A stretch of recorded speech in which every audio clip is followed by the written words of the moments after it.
കഴിഞ്ഞ ആഴ്ച നമ്മൾ വിശുദ്ധ ഖുർആനിൻ്റെ അടിസ്ഥാന ആശയം സംബന്ധിച്ച് ഒരു ചെറിയ ചർച്ച നമ്മൾ തുടങ്ങി വെച്ചിരുന്നു.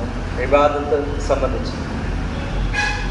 ഇബാദത്തിനെ വളരെ നല്ല നിലയിൽ പരിചയപ്പെടുത്തുന്ന ഒരായത്താണ് ഇപ്പം ഞാനിവിടെ ഓതി വെച്ചത്. ആ ആയത്തിൻ്റെ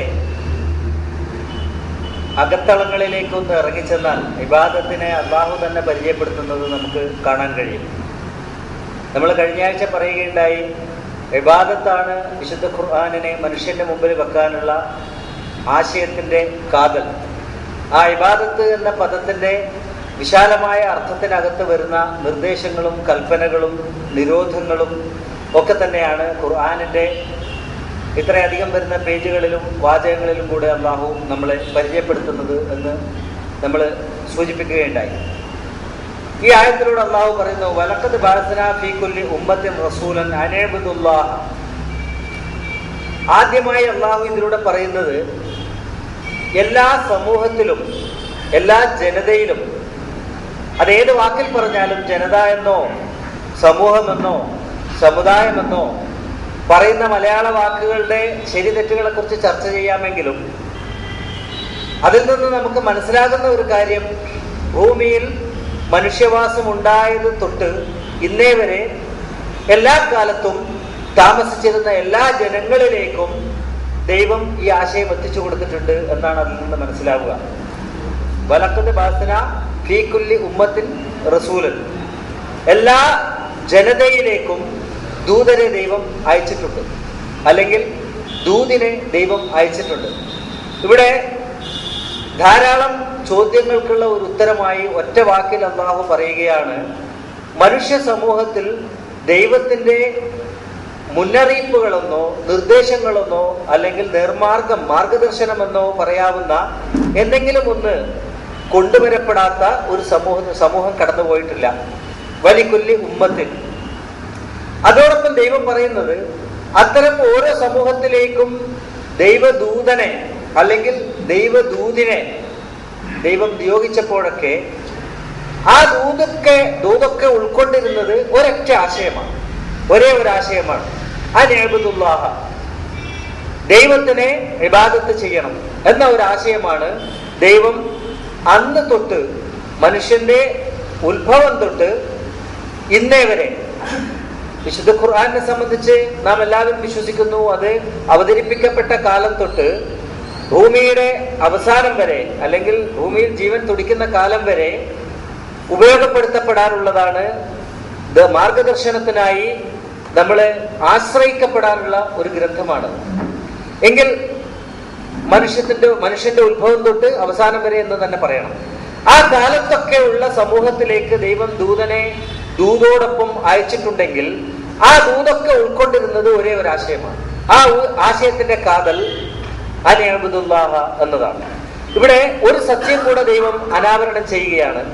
കഴിഞ്ഞ ആഴ്ച നമ്മൾ പറഞ്ഞിരുന്നത് വിശുദ്ധ ഖുർആനിന്റെ സമൂലമായ ആശയത്തിന്റെ കാതൽ ഇഅ്ബുദുല്ലാഹ, ദൈവത്തെ ഇബാദത്ത് ചെയ്യണം എന്നായിരുന്നെങ്കിൽ, ഇന്ന് ദൈവം ഒന്നുകൂടി കടത്തി പറയുന്നു, ഖുർആനിൽ മാത്രമല്ല അതിനു മുമ്പും ദൈവം എന്നൊക്കെ ദൂത് ഭൂമിയിലേക്ക് അയച്ചിട്ടുണ്ടോ ആ ദൂതിന്റെ ഒക്കെ കാതൽ ഇഅ്ബുദുല്ലാഹ എന്നതായിരുന്നു, ദൈവത്തിനെ ഇബാദത്ത് ചെയ്യണം എന്നതായിരുന്നു.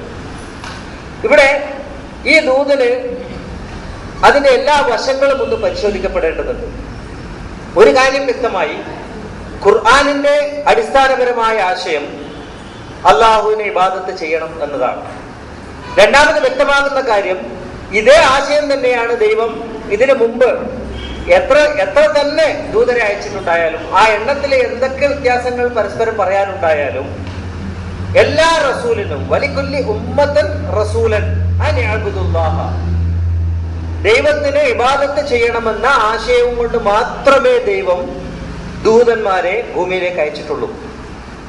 മനുഷ്യന്റെ ഉത്ഭവം തൊട്ട് ഇതേവരെ. മനസ്സിലാക്കണം, ഇത്രയധികം പേജുകളിൽ, ഇത്രയധികം വാക്കുകളിൽ, ഇത്രയധികം ആശയങ്ങളിൽ ദൈവം ഉൾക്കൊള്ളിച്ചിരിക്കുന്ന എല്ലാ ആശയങ്ങളുടെയും കാതൽ ഇതാണ് എന്ന് ദൈവം തന്നെ പ്രഖ്യാപിച്ചിരിക്കുകയാണ് ഇവിടെ. അൻ ഇഅ്ബുദുല്ലാഹ, ദൈവത്തിന് ഇബാദത്ത് ചെയ്യണം എന്ന ആശയവും കൊണ്ട് ആ ഒറ്റ ആശയവും കൊണ്ടാണ് എല്ലാ ദൂതന്മാരെയും അയച്ചിട്ടുള്ളത് എന്ന് ദൈവം പറഞ്ഞിരിക്കുകയാണ്. ഞാൻ കഴിഞ്ഞയാഴ്ച തന്നെ സൂചിപ്പിച്ചിരുന്നു, ഈ ഒരു ആശയം നമുക്ക് ചുരുങ്ങിയ 1 മണിക്കൂർ കൊണ്ടോ 1.5 മണിക്കൂർ കൊണ്ടോ ഉൾക്കൊള്ളാൻ പറഞ്ഞു തീർക്കാൻ കഴിയുന്ന കാര്യങ്ങളല്ല. കാരണം ദൈവത്തിന്റെ എല്ലാ വചനങ്ങളും ഈ ആശയത്തെ വിശദീകരിക്കാനാണ് ഉപയോഗിച്ചിരിക്കുന്നതെങ്കിൽ അത്ര വലിയൊരു ആശയത്തെ നമുക്ക് 1 മണിക്കൂറിന്റെ ഉള്ളിലോ 1.5 മണിക്കൂറിന്റെ ഉള്ളിലോ ഒതുക്കാവുന്നതല്ല എന്ന് മനസ്സിലാക്കണം. അപ്പൊ ഈ ആശയത്തിന്റെ പ്രധാനമായ 2 വശങ്ങളെ കുറിച്ച് പരിശോധിക്കപ്പെടേണ്ടതുണ്ട് ഇന്നിപ്പോ ഇവിടെ പറഞ്ഞിരിക്കുന്ന ആയത്തിന്റെ അടിസ്ഥാനത്തിൽ. ആദ്യമായി ദൈവം പറയുന്നു ഉഅ്ബുദുല്ലാഹ, അല്ലാഹു അഥവാ യഥാർത്ഥ ദൈവം എന്ന് വിശേഷിക്കപ്പെടുന്ന പല സത്വങ്ങളും പല കാര്യങ്ങളും ഈ ഭൂലോകത്ത് പരിചയപ്പെടുത്തപ്പെടാറുണ്ട് പലയിടങ്ങളിലായിട്ട്. മനുഷ്യനെ പച്ചയ്ക്ക് തിന്നുന്നവർ വരെ അവർക്കൊരു ദൈവത്തെ സങ്കല്പിക്കാറുണ്ട്. മനുഷ്യനെ തന്നെ ആഹാരമാക്കുന്നവർ വരെ അവർക്കൊരു ദൈവത്തെ സങ്കല്പിക്കാറുണ്ട്. അവരുടെ ഭാഷയിൽ അതിനെ വിളിക്കുന്ന പേര് ദൈവം എന്ന് തന്നെയാണ്. ദൈവം എന്ന മലയാളത്തിൽ വിവക്ഷിക്കപ്പെടുന്ന ദൈവം എന്ന സങ്കല്പം, അല്ലെങ്കിൽ ആ ഭാവന, അല്ലെങ്കിൽ ആ യാഥാർത്ഥ്യം, ആ സത്യത്തിന്റെ അറബി വാക്കാണ് അല്ലാഹു എന്ന വാക്ക്. അൽ ഇലാഹ് കൂടിച്ചേർന്നപ്പോൾ ഉണ്ടായ ഒരു വാക്കാണ് അല്ലാഹു എന്ന വാക്ക്. അൽ ഇലാഹ് എന്ന് വെച്ചാൽ ദ ഗോഡ്, യഥാർത്ഥ ദൈവം. നമ്മുടെ സമൂഹത്തിൽ കുറച്ചു കാലം മുമ്പ് വരെ അല്ലാഹുവിനെ ദൈവം എന്ന് വിളിക്കുന്നത് ഒരുതരം പിഴക്കലിന്റെ ലക്ഷണമായി കണ്ടിരുന്ന ഒരു കാലമുണ്ടായിരുന്നു. എന്നാൽ ഇന്ന് നാം മനസ്സിലാക്കണം, സത്യമായും അല്ലാഹു എന്ന വാക്ക് തന്നെ നമുക്ക് ട്രാൻസ്ലേറ്റ് ചെയ്യാം. നമുക്ക് ഇംഗ്ലീഷിലേക്കും അറബിയിലേക്കും മലയാളത്തിലേക്കും തനത് ഭാഷകളിലേക്ക്, അതാത് നാട്ടിലെ ഭാഷകളിലേക്ക് ട്രാൻസ്ലേറ്റ് ചെയ്താൽ അല്ലാഹു എന്ന ഒരു പദം അതല്ല പ്രധാനം, മറിച്ച് അതിനപ്പുറത്ത് ആ വാക്കിൽ നാം ഉൾക്കൊള്ളുന്ന ഒരു കാഴ്ചപ്പാട്, ആ വാക്കിലൂടെ നമ്മൾ ഉൾക്കൊള്ളുന്ന ഒരു പരാശക്തി, ഒരു മഹാശക്തി, ആ ശക്തിക്ക് അതാത് ഭാഷയിൽ എന്ത് പേര് വിളിച്ചാലും ആ ശക്തിയെ മനസ്സിനകത്ത് ഉൾക്കൊള്ളുന്നു എന്നതാണ് പ്രശ്നം. ആ ശക്തി നമ്മുടെ മുമ്പിൽ പറയുകയാണ്, ആ ശക്തിക്ക് ഇബാദത്ത് ചെയ്യുക എന്ന ഒരു സങ്കല്പമാണ്, എന്ന ഒരു ആശയമാണ് ദൈവത്തിന് മനുഷ്യന് കൈമാറാനുള്ളത്. ദൈവം മനുഷ്യനോട് കൈമാറാനുള്ള ഒരേ ഒരു ആശയം ആ ആശയമാണ്. ആ ആശയത്തിന്റെ 2 വശങ്ങൾ. ഒന്നാമത്തെ വശം ദൈവത്തിന് ഇബാദത്ത് ചെയ്യണം എന്ന വശം തന്നെയാണ്. ഉഅ്ബുദുല്ലാഹ, ദൈവത്തിനാണ് ഇബാദത്ത് ചെയ്യേണ്ടത്. ഞാൻ കഴിഞ്ഞ ആഴ്ച സൂചിപ്പിക്കുകയുണ്ടായി, പച്ച മനുഷ്യന് അവന്റെ മനസ്സിനെ എന്തിനെങ്കിലും ഒന്നിന് വിധേയപ്പെടുത്തിക്കൊണ്ടല്ലാതെ കാലം കഴിക്കാൻ കഴിയില്ല. ഇതൊരു പച്ചയായ സത്യമാണ്. പലപ്പോഴും മനുഷ്യർ ഇത് ഉൾക്കൊള്ളാറില്ല, ഒരുപക്ഷെ പുറത്തേക്ക് പ്രഖ്യാപിക്കാറില്ല. ഞാൻ എന്റെ മനസ്സിനെ എന്തിനെങ്കിലും വിധേയപ്പെടുത്തിയിട്ടുണ്ട് എന്ന് തുറന്നു പറയാൻ ഒരുപക്ഷെ അല്പപ്രാണിയായ മനുഷ്യന് അതിനുള്ള ധൈര്യമോ തന്റെ ഇടമോ കിട്ടുന്നില്ല എന്ന് പറയുന്നതായിരിക്കും ഒരുപക്ഷെ ശരി. മനുഷ്യൻ പലപ്പോഴും തൻ്റെതായ വൈകാരിക തലങ്ങളെ വെളിപ്പെടുത്താൻ അല്പം പ്രയാസപ്പെടുന്ന ഒരു ജീവിയാണ്. അതുകൊണ്ട് തന്നെ എനിക്ക് എന്റെ മനസ്സിനെ പലതിനും വിധേയപ്പെടുത്തിയിട്ടുണ്ട് എന്ന് തുറന്നു പറയാൻ മനുഷ്യൻ പലപ്പോഴും കഷ്ടപ്പെടാറുണ്ട്. വളരെ ചെറിയ ലളിത വികാരങ്ങളിൽ തുടങ്ങി വളരെ വലിയ ആശയങ്ങൾക്ക് വരെ മനുഷ്യന്റെ മനസ്സിനെ വിധേയപ്പെടുത്താറുണ്ട്. ആ വിധേയപ്പെടുത്തൽ ദൈവത്തിനായിരിക്കണം എന്നതാണ് ഈ കാഴ്ചപ്പാടിലെ, ഈ ആശയത്തിലെ ഒരു വശം. മനുഷ്യന്റെ മനസ്സിനെ വിധേയപ്പെടുത്തിക്കൊണ്ടിരിക്കാനേ പറ്റൂ ഏത് സമയത്തും. നമുക്ക് തന്നെ നമ്മുടെ മനസ്സിനെ സൈക്കോളജിക്കലായി, മനഃശാസ്ത്രപരമായി ഒന്ന് വിശകലനം ചെയ്യാൻ ശ്രമിച്ചാലും നമുക്കറിയാം, എല്ലാ സമയത്തും മനുഷ്യന്റെ മനസ്സ് എന്തിനെങ്കിലും ഒന്നിന് വിധേയപ്പെട്ടിരിക്കും. ഒരു പുരുഷായുസിനെ സാധാരണഗതിയിൽ പകുത്ത് കാണിക്കാറുണ്ട്. കൊച്ചു കുട്ടികളുടെ കാലം, ഇൻഫൻട്രി എന്ന് പറയുന്ന ചെറിയ കാലത്ത് മനുഷ്യന്റെ മനസ്സ് ഒരുപക്ഷെ മാതൃത്വത്തിന് വിധേയപ്പെട്ടിരിക്കാം. അല്പം കഴിയുമ്പം ആ മനസ്സ് കളിപ്പാട്ടങ്ങൾക്ക് വിധേയപ്പെടാം.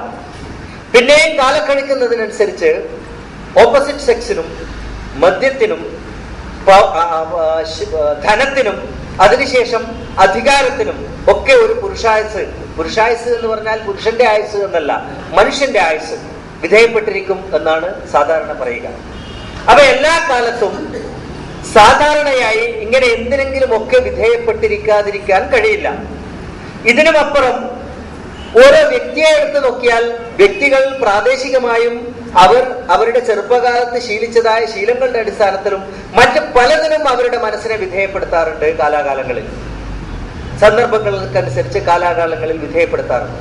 ഇവിടെയാണ് ദൈവത്തിന്റെ അടിസ്ഥാനപരമായ ആജ്ഞ, ആ വിധേയത്വം പരിപൂർണമായി ദൈവത്തിന് മാത്രമേ നൽകാൻ പാടുള്ളൂ എന്നതാണ് വിധേയത്വം സംബന്ധിച്ച് ദൈവത്തിന്റെ ആജ്ഞ. ഇവിടെ ഒരു കാര്യം നമ്മൾ മനസ്സിലാക്കണം. മനുഷ്യന്റെ മനസ്സ് എന്തിന് വിധേയപ്പെട്ടിരിക്കുന്നോ ആ വഴിക്കാണ് അവന്റെ ജീവിതം പോവുക. മനസ്സ് എന്തിന് വിധേയപ്പെട്ടിരിക്കുന്നോ ആ വഴിക്കാണ് അവന്റെ ജീവിതം പോവുക. അവന്റെ ചിന്തകളെ പോലും ആ വിധേയത്വം ബാധിക്കും. ഒരു മനുഷ്യനെ സംബന്ധിച്ച് പറഞ്ഞാൽ നേരത്തെ അവൻ പ്രഖ്യാപിച്ചു വെച്ചിരിക്കുന്ന വാചകങ്ങളുടെ, വാക്കുകളുടെ, അഭിപ്രായങ്ങളുടെ അടിമയാണ് അവൻ എന്ന് പറയാം. എല്ലാ മനുഷ്യരും അങ്ങനെയാണ്. നമ്മൾ നേരത്തെ പ്രഖ്യാപിച്ചു വെച്ചിരിക്കുന്ന ചില വാക്കുകൾ ഉണ്ടാവും, ചില അഭിപ്രായങ്ങൾ ഉണ്ടാവും. ആ അഭിപ്രായങ്ങളുടെ അടിമകളായിട്ടാണ് മനുഷ്യർ സാധാരണ ഉണ്ടാവുക. ചില അത്യസ്റ്റുകളെ സംബന്ധിച്ച് നമുക്ക് ചിന്തിച്ചാൽ അത് മനസ്സിലാവും. ഒരുപക്ഷെ കേരളം കണ്ടതിൽ വെച്ച് ഏറ്റവും ഉന്നതമായി ചിന്തിക്കുന്ന നിരീശ്വരവാദി എം ശങ്കരൻ നമ്പൂതിരിപ്പാടായിരുന്നിരിക്കാം. ഒരുപക്ഷെ ഞാൻ അതിലൊരു തർക്കത്തിനൊന്നും തയ്യാറില്ല. പക്ഷെ സമൂഹം അങ്ങനെയാണ് ചിന്തിക്കുന്നത്. എം ശങ്കരൻ നമ്പൂതിരിപ്പാട് 1957 നിയമസഭ, അന്നത്തെ മന്ത്രിസഭ പിരിച്ചുവിടപ്പെട്ട ശേഷം തിരുവനന്തപുരം വിമാനത്താവളത്തിൽ നിന്ന് ഡൽഹിയിലേക്ക് ഫ്ലൈറ്റ് കയറാൻ വേണ്ടി വന്നു നിന്നപ്പം ചില ജേർണലിസ്റ്റുകൾ അദ്ദേഹത്തിന്റെ കൂടെ കൂടി. അപ്പൊ അദ്ദേഹത്തോട് പത്രക്കാർ ചോദിച്ചു, വാട്ട് നെക്സ്റ്റ്? ഒരു സ്വാഭാവികമായ ചോദ്യം. കേരളത്തിൽ ഒരുപക്ഷെ ഭൂമിയിലെ ആദ്യത്തെ തെരഞ്ഞെടുക്കപ്പെട്ട കമ്മ്യൂണിസ്റ്റ് മന്ത്രിസഭ നിലംപൊത്തി, പിരിച്ചുവിടപ്പെട്ടു. ആ ഒരു സാഹചര്യത്തിൽ ഭൂമിയിലെ ആദ്യത്തെ കമ്മ്യൂണിസ്റ്റ് മുഖ്യമന്ത്രിയോട് പത്രക്കാർക്ക് ചോദിക്കാവുന്ന ഏറ്റവും ചെറിയ ചോദ്യം, എന്റെ മുമ്പിൽ ഇരിക്കുന്ന പത്രക്കാരെ സാക്ഷ്യപ്പെടുത്തിക്കൊണ്ട് എനിക്ക് പറയാൻ പറ്റും, ഒരുപക്ഷെ ഇതായിരിക്കും ഏറ്റവും ലളിതമായ ചോദ്യം. What next? ഇനി എന്താണ് പദ്ധതി? ആ ഒരു ചോദ്യത്തിനകത്ത് വളരെയേറെ ആശയങ്ങളുണ്ട്. അദ്ദേഹത്തിന്റെ പദ്ധതികൾ വിശദീകരിക്കണം. ഒരുപക്ഷെ അതിനപ്പുറം ഇനി കേരളത്തിന്റെ ഭാവി എന്താണെന്ന ചോദ്യം പോലും അതിനകത്ത് അടങ്ങിയിട്ടുണ്ട്, ആ വാക്കിനകത്ത്. പക്ഷേ ഒരു സ്വാഭാവികമായ പ്രതികരണം എന്നോലും EMS പെട്ടെന്ന് പറഞ്ഞു പോയത് ദ ഗോഡ് നോസ് എന്നാണ്. ഗോഡ് നോസ്, ദൈവത്തിനറിയാം എന്നാണ് EMS പറഞ്ഞു പോയത് പെട്ടെന്ന്. പത്രക്കാർ സ്വാഭാവികമായും EMSനോട് ചോദിച്ചു, താങ്കൾ ഒരു അത്തീസ്റ്റാണ്, ഒരു നിരീശ്വരവാദിയാണ്, പിന്നെ ഗോഡ് നോസ് എന്ന് പറഞ്ഞാൽ എന്താണ് ഞങ്ങൾ മനസ്സിലാക്കേണ്ടത്? നമുക്കറിയാം EM ശങ്കരൻ നമ്പൂതിരിപ്പാടിനെ കുറിച്ച് നമുക്കറിയാം. കേരളം കണ്ടതിൽ വെച്ച് ഏറ്റവും നല്ല, ഏറ്റവും അംഗീകരിക്കപ്പെട്ട നിരീശ്വരവാദി എന്നതോടൊപ്പം തന്നെ ഏറ്റവും നന്നായി മലയാളത്തിലെ പദങ്ങളെയും വാചകങ്ങളെയും ഉപയോഗിക്കാൻ കഴിയുന്ന ഒരു രാഷ്ട്രീയക്കാരൻ കൂടിയായിരുന്നു EM ശങ്കരൻ നമ്പൂതിരിപ്പാട്. അദ്ദേഹം ഇത്തരം ട്രാപ്പുകളിൽ വീണു പോകാറില്ല. ആ ഘട്ടത്തിൽ അദ്ദേഹം പറഞ്ഞ മറുപടി, God means no one, so God knows means no one knows. ദൈവം എന്നൊന്നില്ല.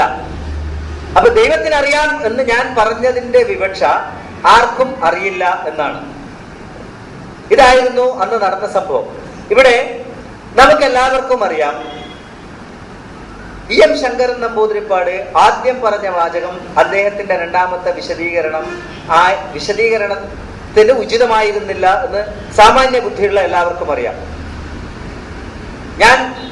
ഞാൻ എൻ്റെ മനസ്സിൽ എനിക്ക് തോന്നുന്ന ഒരു കാര്യം, മനുഷ്യനെ സംബന്ധിച്ച് ഏതൊരാളോടും നമ്മൾ ഒറ്റയടിക്കൊരു ചോദ്യം ചോദിച്ചാൽ അദ്ദേഹത്തിന്റെ മനസ്സ് അറിയാതെ സത്യം പറഞ്ഞു പോകും.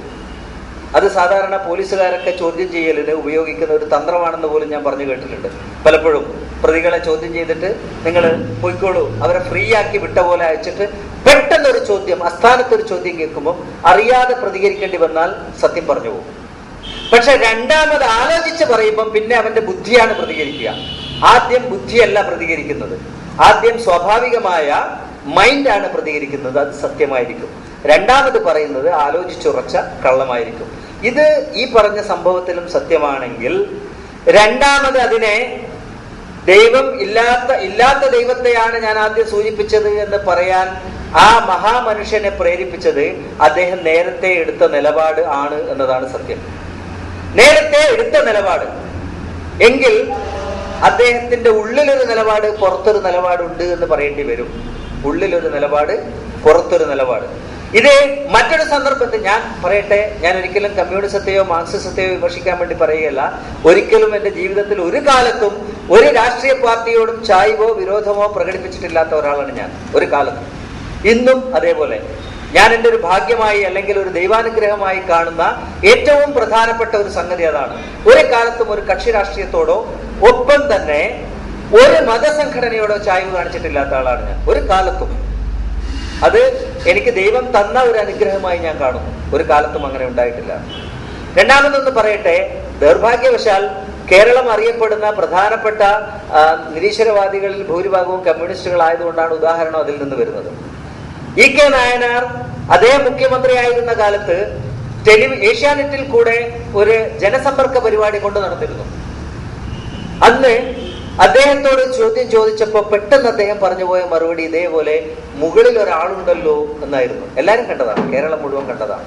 മുകളിൽ ഒരാളുണ്ടല്ലോ. അന്നും അദ്ദേഹത്തിന് രണ്ടാമത്തെ ചോദ്യത്തിന്റെ ഉത്തരമായിട്ട് അത് ഞാൻ മറ്റൊരർത്ഥത്തിൽ പറഞ്ഞതാണ് എന്ന് പറയേണ്ടി വന്നു. ഇവിടെയൊക്കെ ഞാൻ പറയുന്നത് ആ മഹാവ്യക്തിത്വങ്ങളെ എന്തെങ്കിലും താറടിച്ച് കാണിക്കാൻ വേണ്ടി പറയുകയല്ല. അവരെയൊക്കെ വളരെയേറെ കേരളത്തിലെ സമൂഹത്തിന് വേണ്ടി വളരെയേറെ കാര്യങ്ങൾ കാഴ്ചവെച്ചവരാണ് അദ്ദേഹം എന്ന് വിശ്വസിക്കുന്ന ആൾ തന്നെയാണ് ഞാൻ. പക്ഷേ അവർക്ക് ഈ നിലപാടുകളിലേക്ക് പോകേണ്ടി വന്നത് പ്രഖ്യാപിച്ച, നേരത്തെ സമൂഹത്തിൽ പറഞ്ഞു പോയ ചില നിലപാടുകളെ താങ്ങേണ്ട ഒരു സാഹചര്യം അവർക്കുണ്ട്. എന്ന് വെച്ചാൽ നമ്മളൊക്കെ പലരും അഭിമാനത്തോടെ പറഞ്ഞു കേട്ടിട്ടുണ്ട്, ഞാൻ പണ്ടേ പറയുന്ന കാര്യമാണിത്, പണ്ടേ പറയുന്ന കാര്യമാണ്, ആ പറയുന്ന കാര്യത്തിൽ നിന്ന് മാറാൻ ഞാൻ തയ്യാറല്ല എന്ന നിലപാട് ഒരുപക്ഷെ ഒരു വലിപ്പത്തിന്റെ ലക്ഷണമായിട്ടാണ് സമൂഹത്തിന്റെ മുമ്പിൽ അവതരിപ്പിക്കപ്പെടുക. അഥവാ നമ്മൾ പറഞ്ഞു പോയ അഭിപ്രായങ്ങൾ തെറ്റാണെന്ന് ബോധ്യപ്പെട്ടാലും സമൂഹ മധ്യത്തിൽ തിരുത്താനുള്ള ഒരു മടി. അതുകൊണ്ടാണ് ഞാൻ പറഞ്ഞത്, പറഞ്ഞു പോയ അഭിപ്രായങ്ങളുടെ അടിമകളായി നമ്മൾ പോകാറുണ്ട് പലപ്പോഴും. യഥാർത്ഥത്തിൽ നല്ല ഒരു മനുഷ്യന് ദൈവം ബുദ്ധി നൽകിയിരിക്കുന്നത് തന്നെ ആ ബുദ്ധിയിലൂടെ ആലോചിച്ച് സത്യം എന്താണെന്ന് കണ്ടെത്തി കഴിഞ്ഞാൽ, നേരത്തെ കണ്ടെത്തിയത് അബദ്ധമാണെങ്കിൽ അത് തിരുത്താൻ, പരസ്യമായി തിരുത്താൻ തയ്യാറാവണം. അപ്പോഴേ യഥാർത്ഥത്തിൽ അവന്റെ ബുദ്ധി അവൻ വേണ്ട രീതിയിൽ ഉപയോഗപ്പെടുത്തി എന്ന് നമുക്ക് പറയാൻ പറ്റുള്ളൂ. ഇവിടെ അങ്ങനെ മനസ്സിനെ നമ്മൾ എന്തിനെങ്കിലും വിധേയപ്പെടുത്തിയാൽ ആ വിധേയത്വത്തിന്റെ അടിസ്ഥാനത്തിലാണ് നമ്മുടെ ജീവിതത്തിന്റെ എല്ലാ കാര്യങ്ങളും പിന്നെ രൂപപ്പെടുത്തി പോവുക. നമ്മുടെ സമൂഹത്തിനകത്ത് ധാരാളം സംഘടനകൾ നമ്മുടെ മുമ്പിൽ തെളിവായിട്ടുണ്ട്. ആ സംഘടനകളുടെ ഏതെങ്കിലും ഒരു നിലപാടിന് വിരുദ്ധമായി, ആ നിലപാട് തെറ്റാണെന്ന് രഹസ്യമായി സമ്മതിച്ചാൽ പോലും പരസ്യമായി അവരുടെ ജീവിതത്തിലെ കാഴ്ചപ്പാടുകൾ പ്രഖ്യാപിക്കുന്നിടത്തോ അഭിപ്രായങ്ങൾ തുറന്നു പറയുന്നിടത്തോ അതിനനുസരിച്ച് ജീവിക്കുന്നിടത്തോ ആ സംഘടനയുടെ വിധേയത്വത്തിൽ നിന്ന് മാറാത്തവരെയാണ് നമ്മുടെ മുമ്പിൽ കാണുന്നത് മുഴുവൻ. അത് എല്ലാ സംഘടനകളായാലും മതപരമായ സംഘടനകളായാലും നമ്മുടെ മുമ്പിലുള്ള എല്ലാ തെളിവുകളും അങ്ങനെയാണ്. ഏത് മതത്തിന്റെ സംഘടനയായാലും ശിവനെ പൂജിക്കുന്ന ഒരാൾക്ക് ശിവനാണ് ഏറ്റവും വലുത് എന്ന് സമർത്ഥിക്കാൻ വേണ്ടിയുള്ള ഒരു ത്വര, മഹാവിഷ്ണുവിനെ പൂജിക്കുന്ന ഒരാൾക്ക് മഹാവിഷ്ണുവാണ് ഏറ്റവും വലിയ ശക്തി എന്ന് സമർത്ഥിക്കാനുള്ള ഒരു ത്വര. അതേപോലെ ക്രൈസ്തവരിൽ ഏതെങ്കിലും ഒരു സഭയിൽപ്പെട്ടവർക്ക് ഞങ്ങളുടെ സഭയാണ് ഒറിജിനൽ എന്ന് ഭാവിക്കാനുള്ള ഒരു ത്വര, മുസ്ലിങ്ങളിൽപ്പെട്ടവർക്ക് അവർ പ്രവർത്തിക്കുന്ന സംഘടനയാണ് ഏറ്റവും വലുത് എന്ന് സമർത്ഥിക്കാനുള്ള, വാദിച്ച് വിജയിപ്പിക്കാനുള്ള, സമൂഹത്തെ കൊണ്ട് അംഗീകരിപ്പിക്കാനുള്ള ഒരു ആർജവം നമ്മൾ മുമ്പിൽ കാണുന്നതാണ്. ഇത് അവന്റെ മനസ്സിന്റെ വിധേയത്വം തെളിയിക്കുന്നതാണ്. ഈ ദൈവം പറഞ്ഞിരിക്കുന്ന ഇബാദത്തിനെ സൂക്ഷ്മതലത്തിലേക്ക് നമ്മൾ ഇറങ്ങിച്ചെന്നാൽ കർമ്മങ്ങൾ മാത്രമല്ല ഇബാദത്ത് എന്ന് നമുക്ക് നേരത്തെ മനസ്സിലാക്കി, അതിനപ്പുറം മനസ്സിനെ വിധേയപ്പെടുത്തലാണ് എന്ന് നമ്മൾ അംഗീകരിച്ചാൽ ഈ മനസ്സിനെ വിധേയപ്പെടുത്തൽ എത്രത്തോളം ആഴത്തിലേക്ക് പോകേണ്ടതുണ്ട് എന്ന് ചിന്തിക്കാൻ വേണ്ടിയാണ് ഞാൻ പറഞ്ഞത്. ഒരുപക്ഷെ ഞാനും എന്റെ മുമ്പിലിരിക്കുന്നവരും സമൂഹത്തിൽ നിലപാടുകൾ എടുത്തിട്ടുണ്ടാവാം. പല കാര്യങ്ങളിൽ, മതത്തിന്റെ കാര്യത്തിൽ, സമൂഹത്തിന്റെ സേവനങ്ങളുടെ കാര്യത്തിൽ, മറ്റെന്തെങ്കിലും ഒരു കാര്യത്തിൽ നമ്മൾ ഒരു നിലപാടെടുത്തിട്ടുണ്ടെങ്കിൽ ആ നിലപാടുകൾ വിധേയത്വങ്ങളായി മാറരുത് എന്നൊരാജ്ഞ അതിനകത്തുണ്ട് എന്ന് ഞാൻ വിശ്വസിക്കുന്നു. വിധേയത്വം ദൈവത്തിനായിരിക്കണം എന്ന് പറഞ്ഞതിന്റെ ആഴത്തിലുള്ള വിവക്ഷ, അത്രത്തോളം ആഴത്തിലേക്ക് ഇത് പോകുന്നു എന്നാണ് അർത്ഥം. അഥവാ മനുഷ്യന്റെ മനസ്സിനെ നമുക്ക് ഒരു കുട്ടിക്കുരങ്ങനോട്, സാധാരണ മനഃശാസ്ത്രം അങ്ങനെയാണ്, ഒരു കുട്ടിക്കുരങ്ങനോട് മനുഷ്യന്റെ മനസ്സിനെ ഉപമിക്കുക അങ്ങനെയാണ്. കുട്ടിക്കുരങ്ങന്റെ സ്വഭാവം എന്ന് വെച്ചാൽ അത് ഒരു സ്ഥലത്തും അടങ്ങിയിരിക്കില്ല, ചാടിക്കൊണ്ടിരിക്കും അങ്ങോട്ടും ഇങ്ങോട്ടും. ഒരു കൂട്ടിനകത്ത് നമ്മൾ സൂവിൽ, മൃഗശാലയിൽ പോയി കഴിഞ്ഞാൽ അടങ്ങിയിരിക്കാത്ത ജീവി ഈ കുരങ്ങൻ മാത്രമായിരിക്കും. അതിൽ തന്നെ ഒരു കുട്ടിക്കുരങ്ങൻ എപ്പോഴും അങ്ങോട്ടും ഇങ്ങോട്ടും ചാടിക്കൊണ്ടിരിക്കും. പക്ഷേ ഇങ്ങനെയൊക്കെ ചാടിക്കൊണ്ടിരിക്കുമ്പോഴും ഈ കുരങ്ങന്റെ മനസ്സ്, ആ കുരങ്ങന്റെ സ്വഭാവമായി നമ്മുടെ മനസ്സിനെ സാമ്യപ്പെടുത്തിയാൽ മനുഷ്യന്റെ മനസ്സും ഇതുപോലെയാണ്. മനുഷ്യന്റെ മനസ്സ് എപ്പോഴും ചിന്തകളിൽ നിന്ന് ചിന്തകളിലേക്ക് ചാടിക്കൊണ്ടേയിരിക്കും, തോന്നലുകളിൽ നിന്ന് തോന്നലുകളിലേക്ക് ചാടിക്കൊണ്ടേയിരിക്കും. ഇതാണ് മനുഷ്യന്റെ മനസ്സ്. ഇതിനെ നിയന്ത്രിക്കുക അത്ര എളുപ്പമല്ല. നമുക്കറിയാം, അതിനെ നിയന്ത്രിക്കണം എന്ന് പറഞ്ഞാൽ അത്ര എളുപ്പമല്ല. പക്ഷെ മനുഷ്യന്റെ മനസ്സിന്റെ ചിന്തകളെ തന്നെ നമുക്ക് രണ്ടായി തിരിക്കാം. ഒന്ന് തോന്നലുകൾ, മറ്റൊന്ന് ചിന്തകൾ. ഇവിടെ ചിന്തകളെ നമുക്ക് നിയന്ത്രിക്കാൻ കഴിയും, തോന്നലുകളെ നിയന്ത്രിക്കാൻ കഴിയില്ല. തോന്നൽ അഥവാ തോന്നലുകൾ എന്ന് പറയുന്നത് സ്വാഭാവികമായി മനുഷ്യന്റെ സമ്മതം കൂടാതെ മനസ്സിനകത്തേക്ക് കടന്നു വരുന്നതിനെയാണ് തോന്നലുകൾ എന്ന് പറയുക. ആ തോന്നലുകളെ നമുക്ക് നിയന്ത്രിക്കാൻ കഴിഞ്ഞെന്ന് വരില്ല. ആ ഒരു വശത്ത് നിയന്ത്രണം ഏർപ്പെടുത്താൻ ആരും ആവശ്യപ്പെടുന്നില്ല. പക്ഷെ അതിനപ്പുറത്തുള്ള ചിന്തകളുണ്ടല്ലോ, ആ ചിന്തകളാണ് വിധേയത്വത്തിന് വിധേയമായിരിക്കുക.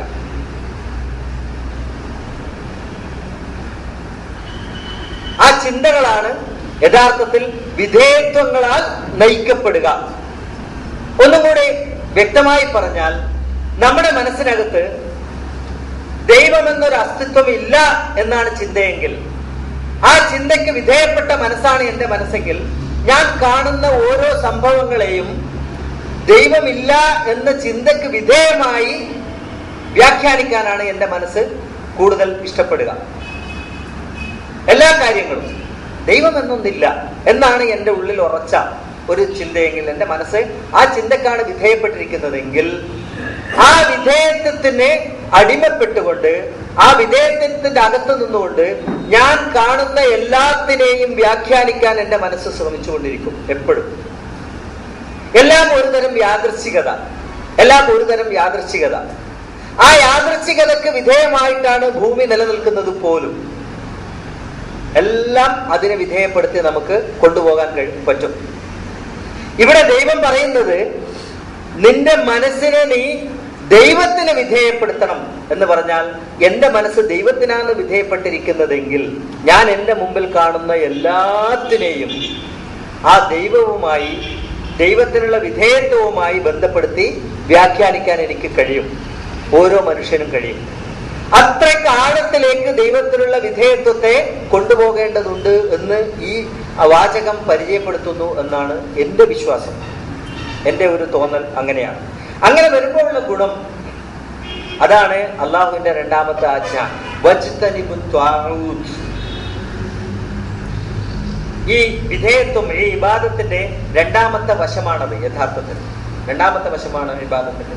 അതായത് ദൈവത്തിന് വിധേയപ്പെടണം എന്നത് പോസിറ്റീവായ ഒരു ആജ്ഞയാണെങ്കിൽ, ഒരു നെഗറ്റീവ് ആജ്ഞ അതിന്റെ കൂടെ തന്നെ ഉണ്ട്. ദൈവം അല്ലാത്ത മറ്റു ഒന്നിനും നിന്റെ മനസ്സിനെ വിധേയപ്പെടുത്തരുത് എന്നൊരാജ്ഞ അതിന്റെ കൂടെ തന്നെ ഉണ്ട്. ഈ ത്വാഗൂത്ത് എന്ന പദം നമ്മൾ വളരെയേറെ കേട്ട് പരിചയപ്പെട്ടതാണ്. ഇസ്ലാമിനെ കുറിച്ച് മലയാളത്തിൽ കേട്ടു തുടങ്ങിയ കാലം തൊട്ട് കേൾക്കുന്ന ഒരു പദമാണ് ത്വാഗൂത്ത് എന്ന പദം. വളരെയേറെ വാദപ്രതിവാദങ്ങൾക്കൊക്കെ കാരണമായ ഒരു പദമാണത്. നമ്മുടെ സമൂഹത്തിനകത്തുള്ള രണ്ട് വിഭാഗങ്ങൾ തമ്മിൽ എപ്പോഴും ഇത് ഒരു അധികാര കേന്ദ്രമാണ് എന്നൊരു വിഭാഗം വാദിച്ചപ്പോൾ മറ്റൊരു വിഭാഗം പറഞ്ഞു ഇതൊരു വിഗ്രഹമാണ്, ഇത് വിഗ്രഹങ്ങളാണ്. രണ്ട് അർത്ഥത്തിലും ഈ വാക്കുകൾ ശരിയും ഒപ്പം തെറ്റുമാണ് എന്നാണ് എനിക്ക് തോന്നുന്നത്. അഥവാ വിഗ്രഹം എന്ന പ്രയോഗത്തെയും അധികാര കേന്ദ്രം എന്ന പ്രയോഗത്തെയും ആദ്യം നമ്മൾ മനസ്സിലാക്കണം. അപ്പോഴേ ഈ ത്വാഗൂത്ത് എന്താണെന്ന് നമുക്ക് വ്യക്തമായിട്ട് മനസ്സിലാവൂ എന്നാണ് എനിക്ക് തോന്നുന്നത്. വിഗ്രഹം ഒരു സാധാരണ മലയാളിയെ സംബന്ധിച്ചിടത്തോളം വിഗ്രഹം എന്ന് പറഞ്ഞാൽ മനസ്സിൽ ആദ്യം കയറി വരിക ഒരു പ്രതിമ എന്ന രൂപമാണ്. ഒരു പ്രതിമ. കർണാടകയില് ഒരു ധർമ്മസ്ഥല എന്ന് പറയുന്ന ഒരു സ്ഥലമുണ്ട്. അവിടെ ഒരു ക്ഷേത്രമുണ്ട്. ആ ക്ഷേത്രത്തിന്റെ പ്രധാനി വീരേന്ദ്ര ഹെഗ്ഡെ എന്ന് പറയുന്ന ഒരു മനുഷ്യനാണ്. ഇപ്പോഴും അദ്ദേഹം തന്നെയാണ്, വർഷങ്ങളായി അദ്ദേഹം തന്നെയാണ് അതിന്റെ പ്രധാന കാർമ്മികൻ, ആ ക്ഷേത്രത്തിന്റെ പ്രസിഡന്റൊക്കെ. അദ്ദേഹം ഒരു തവണ ഉള്ളാൾ മക്കാമില് ഒരു സർവമത സംഗമത്തിൽ പങ്കെടുക്കാൻ വേണ്ടി ചീഫ് ഗസ്റ്റായിട്ട് വന്ന ഉടനെ സ്വാഭാവികമായും ഇത്തരം ചടങ്ങുകളുടെ ഒരു പ്രത്യേകത മറുപക്ഷത്തിനെ വെറുതെ തൃപ്തിപ്പെടുത്തുക. അതിലെ ആശയവും മറ്റു കാര്യങ്ങളൊന്നും ആരും നോക്കാറൊന്നുമില്ല. അങ്ങനെ വെറുതെ അങ്ങ് പോവുക. അങ്ങനെ അദ്ദേഹം പോയി ആ ഉള്ളാളിലെ അകത്ത് കയറി നോക്കുമ്പം ഒരു നീണ്ടു നിവർന്ന് കിടക്കുന്ന ഒരു കരിങ്കൽ രൂപം, ഒരു സിമെന്റ് കൊണ്ട് കെട്ടിയ ഒരു രൂപം. ഇതിനകത്ത് എന്താണ് എന്ന് ആ മനുഷ്യനറിയില്ല. ഇങ്ങനെ നീണ്ടു കിടക്കുന്ന ഒരു 6-7 അടി നീളത്തില് പച്ച പുതപ്പിച്ചിട്ടുണ്ട്, ചുറ്റും പച്ച കെട്ടിയിട്ടുണ്ട്. ഇടയ്ക്ക് അതിനകത്ത് മറ്റു കാര്യങ്ങൾ, പൂജാകർമ്മങ്ങളൊക്കെ അദ്ദേഹത്തിന്റെ ക്ഷേത്രത്തിൽ നടക്കും പോലെ തന്നെ ഇവിടെയും നടക്കുന്നുണ്ട്. ഈ മനുഷ്യൻ ഇത് നോക്കി, ഇതിനെയും പൂജിച്ചു. പിന്നെ അങ്ങോട്ട് പോയി മീറ്റിംഗ് തുടങ്ങി. ഇദ്ദേഹത്തെ പ്രസംഗിക്കാൻ വിളിച്ചു. ഇദ്ദേഹം പറഞ്ഞു, ലോകത്തുള്ള എല്ലാ മതങ്ങളും ഒന്നാണ്. ദൈവം മനുഷ്യന് നന്മയ്ക്ക് വേണ്ടി ഓരോ കാലത്ത് ഇറക്കിക്കൊടുത്ത ചില വ്യവസ്ഥിതികളാണത്. ഹിന്ദുമതവും ഇസ്ലാം മതവും ക്രിസ്തുമതവും ജൂതമതവും ബുദ്ധമതവും ജൈനമതവും എല്ലാം ഒന്നാണ്. അതിന് തെളിവ് ഞങ്ങളുടെ ക്ഷേത്രത്തിലുള്ള വിഗ്രഹം അത് ഇരുന്നിട്ടാണെങ്കിൽ ഈ ക്ഷേത്രത്തിലെ വിഗ്രഹം കിടന്നിട്ടാണ്. ആ ഒരു വ്യത്യാസമല്ലാതെ മറ്റൊന്നും കാണാനില്ല എല്ലായിടത്തും. അദ്ദേഹത്തിന്റെ കന്നഡ ഭാഷയിൽ പറഞ്ഞു, നമ്മ ദേവറു ദേവറു എന്നാ പറയാ, ഇരുന്നിട്ട് നിങ്ങളുടെ ദേവർ കിടന്നിട്ടാണ്. അപ്പൊ ഈ കിടന്നിട്ടും ഇരുന്നിട്ടും തമ്മിലുള്ള വ്യത്യാസമുള്ള രൂപങ്ങളാണ് വിഗ്രഹം എന്നൊരു തോന്നൽ നമ്മുടെ മനസ്സിലുണ്ട്. പക്ഷെ യഥാർത്ഥത്തിൽ മലയാള ഭാഷയിൽ വിഗ്രഹം എന്ന് പറഞ്ഞാൽ അതിനൊരു പക്ഷേ രൂപം പോലും വേണ്ട. വിഗ്രഹം എന്ന വാക്കിന് രൂപം പോലും വേണ്ട. മനുഷ്യന്റെ മനസ്സ് പൂർണ്ണമായി ഒരാശയത്തിന് വിധേയപ്പെടുത്തിയിട്ടുണ്ടെങ്കിൽ ആ ആശയം മനസ്സിനകത്ത് വിഗ്രഹമാണ്. ആ അർത്ഥത്തിൽ ആലോചിച്ചാൽ എല്ലാ നബിമാരെയും അതത് സമൂഹങ്ങൾ വിഗ്രഹങ്ങളാക്കി മാറ്റിയിട്ടുണ്ട്. പിന്നീട് ഒരുപക്ഷെ അതിന് രൂപം കൊടുത്തിട്ടില്ലായിരിക്കാം. യേശുവിന് ക്രൈസ്തവർ രൂപം കൊടുത്തിട്ടുണ്ടാവാം. പക്ഷേ മറ്റ് മതങ്ങളൊന്നും മറ്റ് വ്യവസ്ഥിതികളൊന്നും അവരുടെ ദൈവദൂതന്മാർക്ക്, അവർക്ക് വേണ്ടി ദൈവം നിയോഗിച്ച ദൂതന്മാർക്ക് ഒരു രൂപമോ ഒരു പ്രതിമയോ ഉണ്ടാക്കിയിട്ടില്ലെങ്കിലും അവരുടെ മനസ്സിൽ ഒരു വിഗ്രഹം തന്നെയാണ് അവർ. അതുകൊണ്ടാണ് മൂസ അല്ലാഹുവിനേക്കാൾ വരാൻ പോകുന്ന കാലത്തെക്കുറിച്ച് അറിവുള്ളവനായി ചിത്രീകരിക്കാൻ ജൂതർക്ക് തോന്നിയത്. അതുകൊണ്ടാണ് മൂസായെ മരിക്കണമെങ്കിൽ പോലും മൂസായോട് സമ്മതം ചോദിക്കാൻ മാത്രം ദൈവത്തെക്കാൾ ഉയർന്നവനാണ് മൂസ എന്ന ഒരു തോന്നൽ മൂസായുടെ അനുയായികളിൽ ഉണ്ടായത്. അങ്ങനെ മൂസായെ അവർ വിഗ്രഹവൽക്കരിച്ചു. പക്ഷെ മൂസക്കൊരു പ്രതിമ ഉണ്ടായിരുന്നില്ല, മൂസക്കൊരു രൂപം നൽകിയിരുന്നില്ല അവർ. പക്ഷെ അവരുടെ മനസ്സിൽ മൂസ ഒരു വിഗ്രഹമായിരുന്നു. ഇന്നത്തെ മുസ്ലിം സമൂഹത്തിൽ ഭൂരിഭാഗത്തിന്റെ മനസ്സിലും മുഹമ്മദ് നബി പ്രവാചകൻ ഒരു വിഗ്രഹമാണ്. ആ വിഗ്രഹത്തിന് ഒരു രൂപം നൽകാൻ ആരെങ്കിലും ശ്രമിച്ചാൽ അവരെ ഇവർ കൊല്ലും, അതിന് മടിക്കില്ല. പക്ഷെ എന്നാൽ പോലും ഇവരുടെ മനസ്സിൽ ഒരു വിഗ്രഹമാണ്. ചിന്തിച്ചു നോക്കണം. അങ്ങനെയുള്ള വിഗ്രഹങ്ങളെയാണ് ഈ വാക്കുകൊണ്ട് വിവക്ഷിക്കുന്നതെങ്കിൽ ഈ പ്രയോഗം ശരിയാണ്. ത്വാഗൂത്ത് വിഗ്രഹമാണ്, ത്വാഗൂത്ത് വിഗ്രഹം തന്നെയാണ്. കാരണം അത്തരം ഒരു വിഗ്രഹം മനസ്സിൽ കൊണ്ട് നടക്കുന്ന ഒരാൾ ആ വിഗ്രഹം എന്തു പറഞ്ഞു എന്ന് വിശ്വസിച്ചാലും അതനുസരിച്ചിരിക്കും. ആ വിഗ്രഹം എന്താജ്ഞാപിച്ചാലും എന്ത് നിർദ്ദേശം നൽകിയാലും അതിന് വഴങ്ങിയിരിക്കും, അതിന് വിധേയപ്പെട്ടിരിക്കും. അഥവാ ഈ മനുഷ്യന്റെ വിധേയത്വം പരിപൂർണമായി പോവുക ദൈവത്തിലേക്കല്ല, ഈ വിഗ്രഹത്തിലേക്കാണ്. മനസ്സ് കൊണ്ട് നടക്കുന്ന ഈ വിഗ്രഹത്തിലേക്കായിരിക്കും അവരുടെ വിധേയത്വം പോവുക. നമ്മുടെ സമൂഹത്തിൽ ഇന്നൊന്ന് ആലോചിച്ച് നോക്കണം. ക്രൈസ്തവർ 99% ക്രൈസ്തവരും ഇന്ന് പ്രാർത്ഥിക്കുന്നത് യേശുവിനോടാണ്. കാരണം അവരുടെ മനസ്സിൽ യേശു വിഗ്രഹവൽക്കരിക്കപ്പെട്ടിരിക്കുന്നു. യേശുവിന്റെ സമൂഹത്തിൽ, ക്രൈസ്തവ സമൂഹത്തിൽ യഹോവ സാക്ഷികളും പെന്തക്കോസ്തും പോലുള്ള സഭകൾ യേശുവിന്റെ ഒരു രൂപം, പ്രതിമ ഉണ്ടാക്കി വെച്ചിട്ടില്ല. എവിടെയും ഉണ്ടാക്കി വെച്ചിട്ടില്ലെങ്കിൽ കൂടി അവരുടെ മനസ്സിൽ ഒരു യേശു വിഗ്രഹമുണ്ട്. ആ യേശുവിനോടാണ് പ്രാർത്ഥന. വലിയൊരു വിഭാഗം മുസ്ലിങ്ങൾ പല ഷെയ്ഖുമാരോടും പ്രാർത്ഥിക്കുന്നു. അവരുടെ മനസ്സിൽ ആ ഷെയ്ഖിന്റെ ഒരു വിഗ്രഹമുണ്ട്. ആ ഷെയ്ഖ് ഞാൻ എന്ത് ചോദിച്ചാലും വായ്കൂടാതെ ഉത്തരം നൽകുന്നവരാണ് എന്ന് വിശ്വസിക്കുമ്പോ ആ ഷെയ്ഖിന്റെ വ്യാപ്തി, അറിവിന്റെ വ്യാപ്തി, ആ ഷെയ്ഖിന്റെ സ്വാധീനത്തിന്റെ വ്യാപ്തി, ആ ഷെയ്ഖിന്റെ ശക്തിയുടെ വ്യാപ്തി, അതൊക്കെ ഈ മനുഷ്യന്റെ അകത്ത് ഒരു വിധേയത്വമായി ബാക്കി കിടക്കുകയാണ്. ഈ മനുഷ്യൻ വിധേയപ്പെട്ടിരിക്കുന്നത് ആ ഷെയ്ഖിനോടാണ്. അഥവാ ആ ഷെയ്ഖ് ഈ മനുഷ്യന്റെ മനസ്സിൽ ഒരു വിഗ്രഹമായി മാറിയിട്ടുണ്ട്. ആ വിഗ്രഹത്തിന് വിധേയപ്പെട്ടിരിക്കുന്നു. പക്ഷെ ഒരു രൂപമില്ല. ഈ അർത്ഥത്തിലാണ് ത്വാഊത്തിന്റെ വിഗ്രഹം എന്ന് പറഞ്ഞിട്ടുള്ളതെങ്കിൽ ശരിയാണ് ആ അർത്ഥം. എന്നാൽ സാമാന്യമായ അർത്ഥത്തിൽ ഗുരുവായൂരിൽ കാണുന്ന ശ്രീകൃഷ്ണ വിഗ്രഹമോ അല്ലെങ്കിൽ വേളാങ്കണ്ണിയിൽ കാണുന്ന മറിയത്തിന്റെ രൂപമോ ആണ് വിഗ്രഹം എന്ന് വിവക്ഷിച്ചതെങ്കിൽ തെറ്റാണത്. കാരണം ഒരു രൂപത്തിനെ അല്ല ദൈവം ഇവിടെ താവൂത്ത് എന്ന വാക്കുകൊണ്ട് ഉദ്ദേശിക്കുന്നത്. ഏതെങ്കിലും ഒരു രൂപത്തിന് വിധേയപ്പെടുന്നതിനെ മാത്രം നിരോധിച്ചതല്ല ദൈവം. സമൂഹത്തിൽ അങ്ങനെ ഒരു വാദമുണ്ട്. വിഗ്രഹങ്ങളെ, പ്രതിമകളെ ആരാധിക്കാതിരിക്കാനുള്ള ഒരു ആജ്ഞ മാത്രമാണ് വജ്തനിബു താവൂത്ത് എന്ന് പറഞ്ഞതിലൂടെ ദൈവം പറഞ്ഞിരിക്കുന്നത് എന്നൊരു വാദം. ഈ വാദത്തിലൂടെ ദൈവത്തിന്റെ അടിസ്ഥാനപരമായ ആശയത്തെ വളരെയേറെ വഴിപഴപ്പിക്കാൻ കഴിയും. കാരണം രൂപം നൽകപ്പെട്ട പ്രതിമകളെ മാത്രം മാറ്റി നിർത്തിയാൽ മതി, മക്ബറകളെ മാത്രം മാറ്റി നിർത്തിയാൽ മതി. ആരാധിക്കപ്പെടുന്ന രൂപങ്ങളെ, പൂജാകർമ്മങ്ങൾ അർപ്പിക്കപ്പെടുന്ന രൂപങ്ങളെ, നേർച്ചകൾ അർപ്പിക്കപ്പെടുന്ന രൂപങ്ങളെ മാത്രം മാറ്റി നിർത്തി മനസ്സിന്റെ വിധേയത്വം ഏതാശയത്തോട് മാറ്റാം. ത്വാഗൂത്ത് എന്ന് പറഞ്ഞാൽ അത് വെറും പ്രതിമകളാണെന്ന് സ്ഥാപിച്ചു കഴിഞ്ഞാൽ ആ പ്രതിമകളെ മാത്രം മാറ്റി നിർത്തി മറ്റേതാശയത്തിലേക്കും മനുഷ്യന്റെ മനസ്സിനെ വിധേയപ്പെടുത്താം. പക്ഷെ ദൈവം പറയുന്നത് ദൈവത്തിന്റെ ആശയത്തിനല്ലാതെ വിധേയപ്പെടരുത് എന്നാണ്. ഒരു രൂപം, കാരണം ഇത് മനസ്സിലാക്കാൻ ഒറ്റ കാര്യം ആലോചിച്ചാൽ മതി. ദൈവത്തിന് ഒരു രൂപം തന്നെ ഇല്ല, എന്നാലല്ലേ മറ്റൊരു രൂപത്തെ സ്വീകരിക്കുന്ന പ്രശ്നം വരുന്നുള്ളൂ. ദൈവത്തിന് ഒരു രൂപം തന്നെ ഇല്ല, അതൊരു മഹാശക്തിയാണ്. ആ മഹാശക്തി ഭൂമിയിൽ സ്വാധീനം ചെലുത്തുന്നത് ആശയങ്ങളിലൂടെയാണ്. ദൈവം നേരിട്ട് ഒരാളെയും ഉപദ്രവിക്കാറോ രക്ഷപ്പെടുത്താറോ ഇല്ല. ദൈവത്തിന്റെ ശക്തി നേരിട്ട് ഭൂമിയിൽ ചെലുത്താറില്ല. ഒരാളുടെ പട്ടിണിയും മാറ്റാൻ ദൈവം നേരിട്ട് ഇന്നേവരെ ഭക്ഷണം കൊണ്ടു കൊടുത്തിട്ടില്ല. ഒരാളുടെ രോഗവും മാറ്റാൻ ദൈവം നേരിട്ട് ഇന്നേവരെ ഇടപെട്ടിട്ടില്ല. പകരം ദൈവം മനുഷ്യരോട് ആജ്ഞാപിക്കുകയാണ്, നിങ്ങൾ ദൈവത്തിന് വിധേയപ്പെട്ടവരാണെങ്കിൽ ഈ പാവപ്പെട്ടവന്റെ പട്ടിണി മാറ്റാൻ നിങ്ങൾ വേണ്ടത് ചെയ്യണം.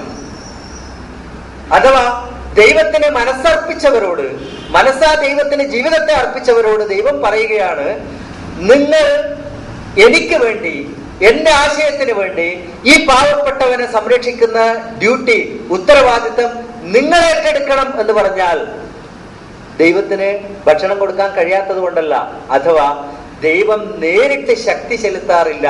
പകരം ദൈവം മനുഷ്യരെ സ്വാധീനിക്കുന്നത് ആശയങ്ങളിലൂടെയാണ്.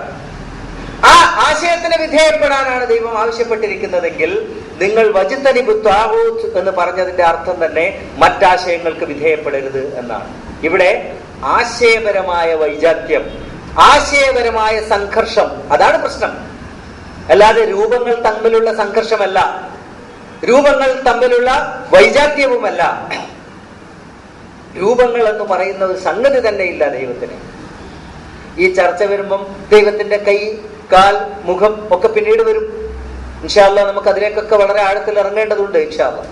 ഇവിടെ ദൈവം പറയുന്ന ആശയം, ആ ആശയത്തിന് വിരുദ്ധമായ അല്ലെങ്കിൽ ആ ആശയത്തിൽ നിന്ന് അല്പം പോലും വ്യതിചലിച്ച ഒരാശയത്തിനും നിങ്ങൾ വിധേയപ്പെട്ടു പോകരുത് എന്നാണ് വജ്തനിബു ത്വാഗൂത്ത് എന്ന് ദൈവം പറഞ്ഞതിന്റെ അർത്ഥം. അപ്പൊ വിഗ്രഹവൽക്കരിക്കരുത് അല്ലെങ്കിൽ വിഗ്രഹങ്ങൾക്ക് നിങ്ങൾ അടിമപ്പെടരുത് എന്നാണ് പറഞ്ഞത് എങ്കിൽ ആ വിഗ്രഹം എന്നത് ആശയത്തെയാണ് പ്രതിനിധാനം ചെയ്യുന്നതെങ്കിൽ ശരി, ഒരു രൂപത്തെയാണ് പ്രതിനിധാനം ചെയ്യുന്നതെങ്കിൽ തെറ്റ് എന്ന് നാം മനസ്സിലാക്കണം. ഇനി രണ്ടാമത്തെ കാര്യം അധികാര കേന്ദ്രം. അതിനും ഇതേ അർത്ഥമാണ് വരിക. അധികാര കേന്ദ്രങ്ങളും ആശയപരമായ അധികാരമുണ്ട്, ഭൗതികമായ അധികാരവുമുണ്ട്.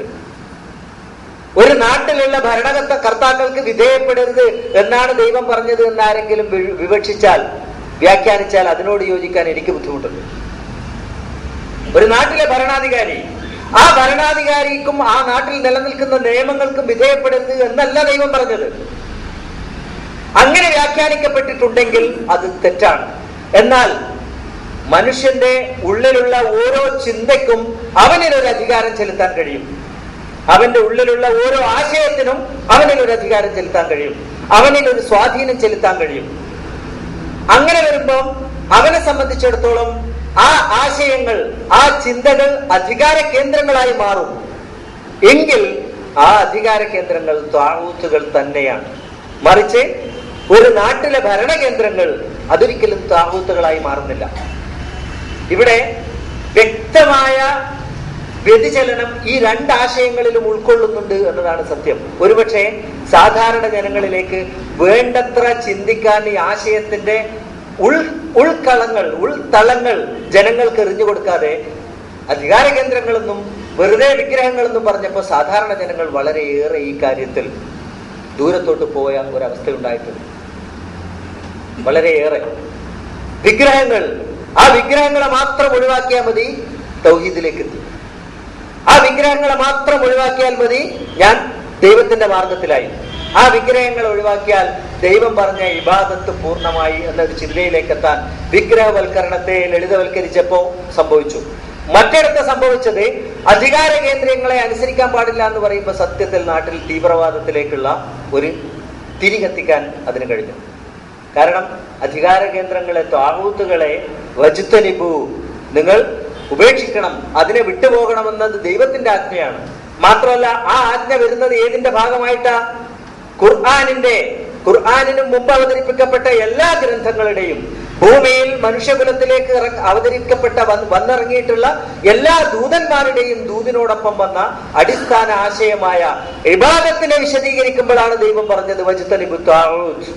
എങ്കിൽ ഒരു അധികാര കേന്ദ്രത്തെയും അനുസരിക്കാൻ പാടില്ല, ഒരു അധികാര കേന്ദ്രത്തിന്റെയും പുറകെ പോകാൻ പാടില്ല. അപ്പൊ എന്ത് ചെയ്യണം?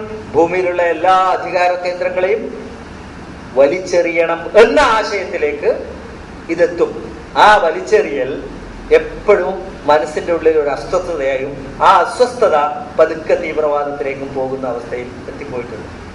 ഇന്ന് സത്യത്തിൽ നമ്മൾ ഫേസ്ബുക്കൊക്കെ തുറന്നു നോക്കുമ്പോൾ പൊതുവെ എല്ലാവർക്കും ഒരു പേടിയുണ്ട്. ഒരു മുസ്ലിം നാമധാരിയെ ഒരു ഫ്രണ്ട് റിക്വസ്റ്റ് കൊടുക്കാനോ ഒരു ഫ്രണ്ട് ആക്കാനോ എല്ലാവരും തലയാട്ടുന്നുണ്ട്. ശരിയാണ്. ഈ ഒരവസ്ഥയിലേക്ക് എത്തിയിട്ടുണ്ടെങ്കിൽ അതിന്റെ ആദ്യ സ്ഫുരണം ഒരുപക്ഷെ ഇത്തരം തെറ്റായ വ്യാഖ്യാനത്തിൽ നിന്നായിരിക്കാം വന്നിരിക്കുക. ആ ഭയം അസ്ഥാനത്തുമല്ല, അത്തരം ഭയങ്ങൾ അസ്ഥാനത്തുമല്ല. ഹൈദരാബാദില് തക്കാളി വാങ്ങാൻ പോയ ഒരു ചെറുപ്പക്കാരനാണ് തക്കാളിയെ പോലെ പൊട്ടിത്തെറിച്ചു പോയത് ഹൈദരാബാദിൽ മാർക്കറ്റിൽ വെച്ചിട്ട്. അത് ഈ ഖുർആനിന്റെ ആശയം പേറുന്നവരാണെന്നാണ് ധാരണ. അവർക്ക് പറയാൻ ചില ആയത്തുകളുണ്ട്. ഇന്നത്തെ വ്യാഖ്യാനത്തിന്റെ അടിസ്ഥാനത്തിൽ ഏകദേശം 2 ഡസനിലധികം ഖുർആനിക ആയത്തുകൾ പൊതുസമൂഹത്തിന്റെ മുമ്പിൽ വെളിപ്പെടുത്താൻ ധൈര്യമില്ലാതെ നടക്കുകയാണ് ഇന്നത്തെ വ്യാഖ്യാതാക്കൾ. 2 ഡസനോളം ഖുർആനിക ആയത്തുകൾ പൊതുസമൂഹത്തിന്റെ മുമ്പിൽ പച്ചയായി പറയാൻ പേടിയാണ്. കാരണം അതിന് കൊടുത്തിരിക്കുന്ന അർത്ഥങ്ങൾ അങ്ങനെയാണ്. കണ്ടെടുത്ത് വെച്ച് വെട്ടിക്കൊല്ലണം.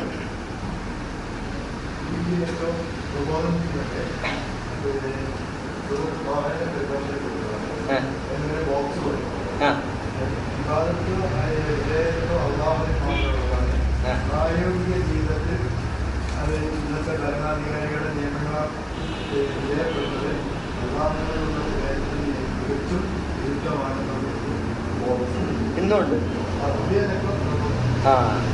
പണ്ട് ഈ തത്വം പറഞ്ഞിട്ട് പിന്നെ സർക്കാർ ഉദ്യോഗം ധാരാളം ഉപേക്ഷിച്ചവരുണ്ട്. എനിക്ക് കോളേജിലെ ലെക്ചർമാർ 30-35,000 രൂപ ശമ്പളം പണ്ട് വാങ്ങിയിരുന്നവർ ഇന്ന് ലക്ഷത്തിലേക്ക് എത്തിയതാണ്. അവര് ജോലി ഉപേക്ഷിച്ചിട്ട് പിന്നീട് വിരൽ പിടിക്കേണ്ടി വന്നിട്ടുണ്ട്. കാലം കഴിഞ്ഞപ്പോൾ. വിരൽ കടിക്കേണ്ടി വരുമെന്ന് അള്ളാഹ് തന്നെ പറഞ്ഞിട്ടുണ്ട്. ഇതിന്ന് തെറ്റിയാലും നാളെ നിങ്ങൾ വിരൽ കടിക്കേണ്ടി വരുമെന്ന്. ഇന്ന് ഇടക്കാലത്ത് പറഞ്ഞു ഞങ്ങൾ അങ്ങനെ പറഞ്ഞിട്ടേ ഇല്ലാന്ന്. ഇപ്പൊ ഇതാ വീണ്ടും അത് തന്നെ പറയുന്നു എന്നാ പറഞ്ഞു. അപ്പൊ ഇതൊരു എന്താ കാര്യം? നമുക്ക് ചിലപ്പോൾ തോന്നിപ്പോവുകയാണ്, സത്യമൊക്കെ ഇവർക്ക് അറിയാം, ചിലപ്പോൾ തോന്നിപ്പോവുകയാണ്.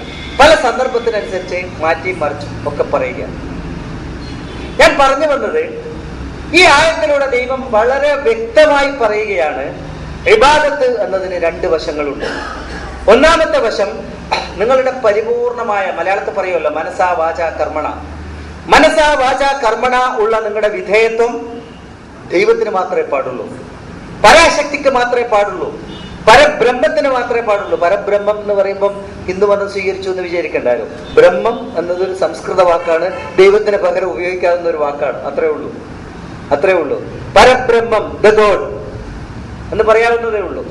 ആ ദൈവത്തിനുള്ള വിധേയത്വം ഒന്ന് ആവശ്യപ്പെടുന്നു. ഇവിടെ നമുക്ക് നെഗറ്റീവിൽ നിന്ന് ന്യൂട്രലിലേക്ക് പോകാം, ന്യൂട്രലിൽ നിന്ന് പോസിറ്റീവിലേക്ക് പോകാം. ഇത് രണ്ടും ചെയ്താലേ ഇബാദത്ത് പൂർണ്ണമാവും. അഥവാ ഒഴിവാക്കപ്പെടേണ്ടതായ വിധേയത്വങ്ങൾ ഒഴിവാക്കുകയും നടപ്പാക്കേണ്ടതായ വിധേയത്വം, സ്വീകരിക്കേണ്ടതായ വിധേയത്വം സ്വീകരിക്കുകയും ചെയ്താലേ വിധേയത്വം പൂർണ്ണമാവും. ഇവിടെ തെറ്റായ പല വ്യാഖ്യാനങ്ങളിലൂടെ പലതരം പിഴവുകൾ നമുക്കൊക്കെ സംഭവിച്ചു പോയിട്ടുണ്ട്. പലപ്പോഴും സംഭവിച്ചു പോയിട്ടുണ്ട്. പലതിനെയും നമ്മൾ ഒഴിവാക്കി. മക്ബറയിൽ പോകൽ മതിയാക്കി, മക്കാമിൽ പോകൽ മതിയാക്കി. പിന്നെ ക്ഷേത്രങ്ങളിലേക്ക് പണ്ടേ പോയിട്ടില്ല. പണ്ട് കാലത്തൊക്കെ മക്കാമിന്റെ മുമ്പിലൂടെ പോകുമ്പോൾ അഴിച്ചിട്ടിരുന്ന മുണ്ട് ഇപ്പൊ വേണമെങ്കിൽ ഒന്ന് മുറുക്കി കൊടുക്കും. ആ അവസ്ഥയിലേക്കൊക്കെ പുരോഗമിച്ചു. പക്ഷെ അതിനപ്പുറം ആ എത്തിക്കഴിയുമ്പം ഒഴിവാക്കേണ്ടതിൽ ചിലത് ഒഴിവാക്കി എന്നല്ലാതെ സ്വീകരിക്കേണ്ടതായ വിധേയത്വം നമ്മൾ സ്വീകരിച്ചോ എന്ന സംശയം പിന്നെയും ബാക്കിയാണ്. സ്വീകരിക്കേണ്ടതായ വിധേയത്വം നമ്മൾ സ്വീകരിച്ചോ എന്നത് പിന്നെയും ബാക്കിയാണ്. ഒപ്പം തന്നെ ഒഴിവാക്കേണ്ടതിൽ പ്രതിമകളെ, രൂപങ്ങളെ മാത്രമേ നമ്മൾ ഒഴിവാക്കിയിട്ടുള്ളൂ, ആശയങ്ങളെ ഇപ്പോഴും ഒഴിവാക്കിയിട്ടില്ല എന്ന് മനസ്സിലാക്കേണ്ടതുണ്ട്. ഖുർആനിനകത്ത് വളരെ ലളിതമായ കൊച്ചു കൊച്ചു സൂറത്തുകളിലൂടെ ദൈവം വലിയ വലിയ പാഠങ്ങൾ പഠിപ്പിക്കാറുണ്ട്. വലിയ പാഠങ്ങൾ. ദൈവത്തിന്റെ മൊത്തം വ്യവസ്ഥക്ക് ദൈവം കൊടുത്ത വേറൊരു പേരാണ് ദീൻ. ഈ ദീനിനെ നിഷേധിച്ചവരെ നിങ്ങൾ കണ്ടോ എന്നൊരു ചോദ്യം. കണ്ടോ എന്ന് ദൈവം ചോദിക്കുമ്പോൾ അതിന്റെ അർത്ഥം നിങ്ങൾക്ക് കാണാൻ കഴിയും. കാണാൻ കഴിയാത്തത് കണ്ടോ എന്ന് ദൈവം ചോദിക്കില്ല. കാണുക എന്ന് പറഞ്ഞാൽ അറിയുക എന്നാണ് അർത്ഥം.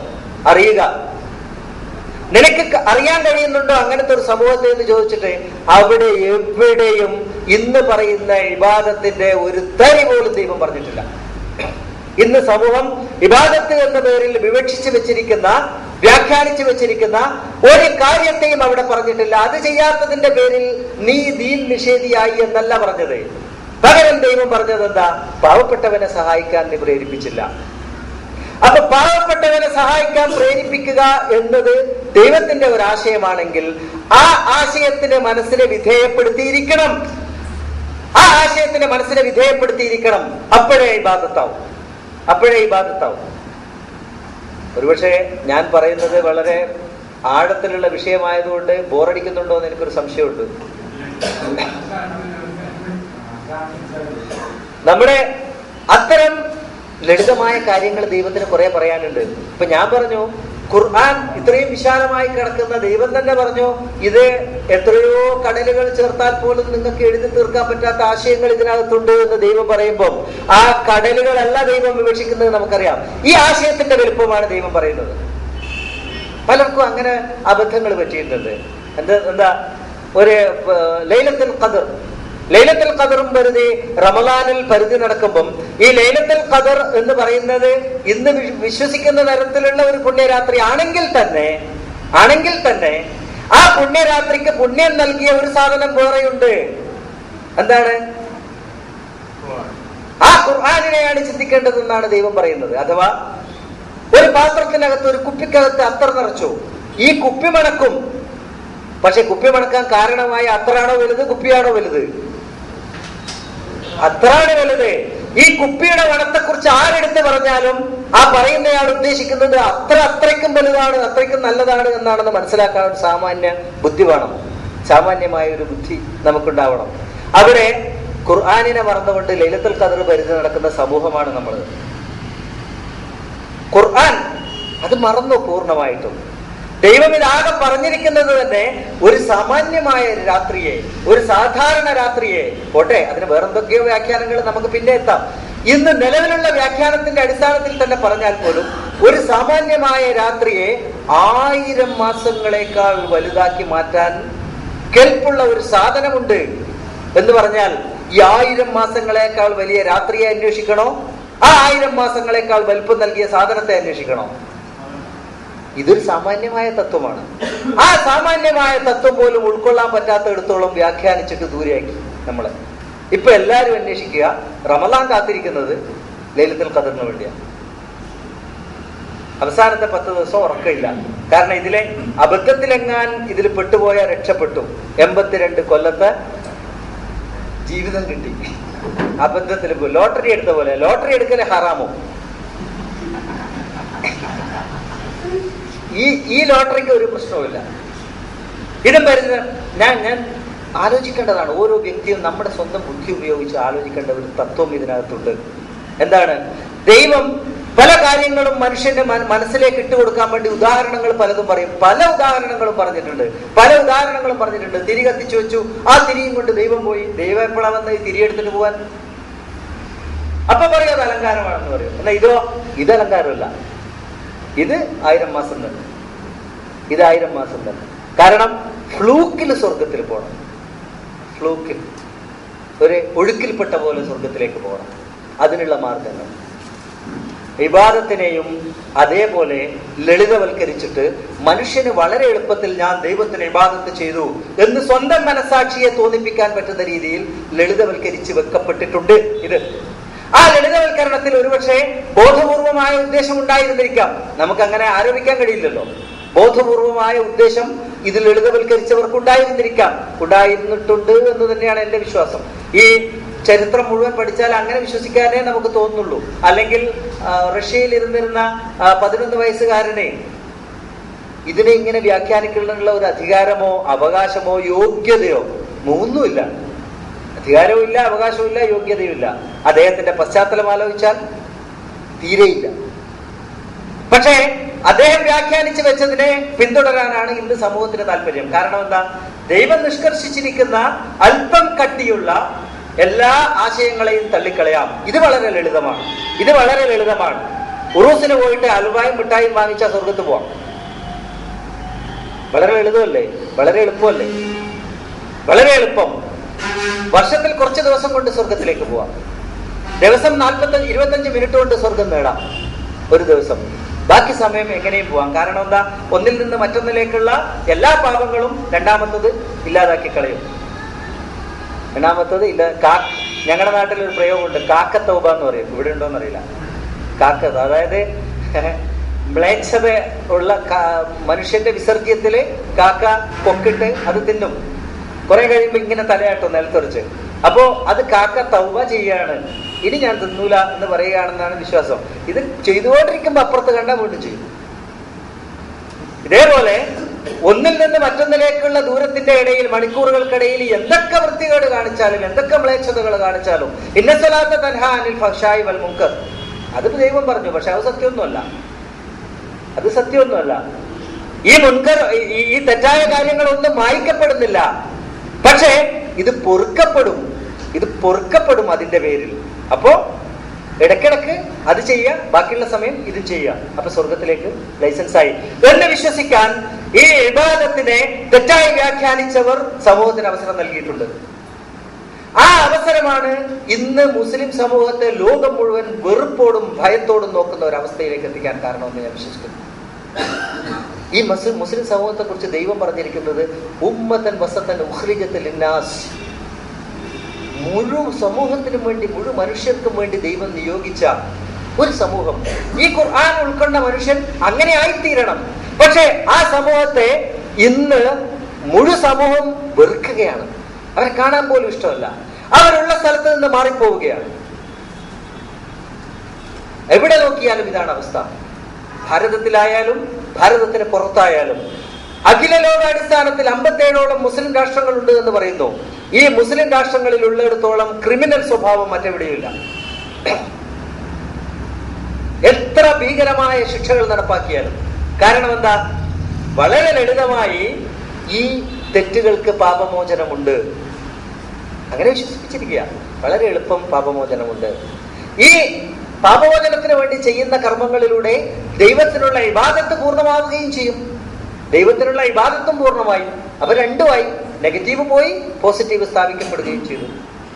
ഇവിടെ ഒരു ബോധപൂർവമായ പ്ലാനിങ്, ദൈവത്തിന്റെ വ്യവസ്ഥിതി തകർക്കാനുള്ള ഒരു പ്ലാനിങ് ഉണ്ട് എന്ന് ഞാൻ ചിന്തിച്ചാൽ അത് തെറ്റാണെന്ന് പറയാൻ എല്ലാവർക്കും കഴിയുമെന്ന് എനിക്ക് തോന്നുന്നില്ല. ബോധപൂർവമായ ഒരു പദ്ധതി ഉണ്ട് എന്ന് എനിക്ക് തോന്നുകയാണ്. ഇവിടെ ദൈവത്തിനല്ലാതെ വിധേയപ്പെടരുത് എന്ന് പറയുമ്പം ദൈവത്തിന് എങ്ങനെയാണ് വിധേയപ്പെടുക എന്നൊരു ചോദ്യം സ്വാഭാവികമായിട്ടുണ്ടാവാം. ഇബാദല്ലാഹ് എന്നാണ് പറഞ്ഞിരിക്കുന്നത്, ദൈവത്തിന് വിധേയപ്പെടുക. ആ ചോദ്യത്തിലേക്ക് പോകുന്നതിന് മുമ്പ് ഈ ത്വാഗൂത്ത് എന്നതിന് ഇന്ന് കൊടുത്തിരിക്കുന്ന രണ്ടർത്ഥങ്ങൾ നമ്മൾ കണ്ടു, വിഗ്രഹവും അധികാര കേന്ദ്രവും. ഇത് ഇത്രയൊന്നും ബുദ്ധിമുട്ടില്ല ഇത് മനസ്സിലാക്കാൻ. ഈ പദം ഏതിൽ നിന്ന് വന്നതാണ് എന്ന് നോക്കിയാൽ മതി. ത്വഗ എന്ന വാക്കിൽ നിന്ന് വന്നതാണ് ആ പദം. ത്വഗ എന്ന് വെച്ചാൽ എന്താ?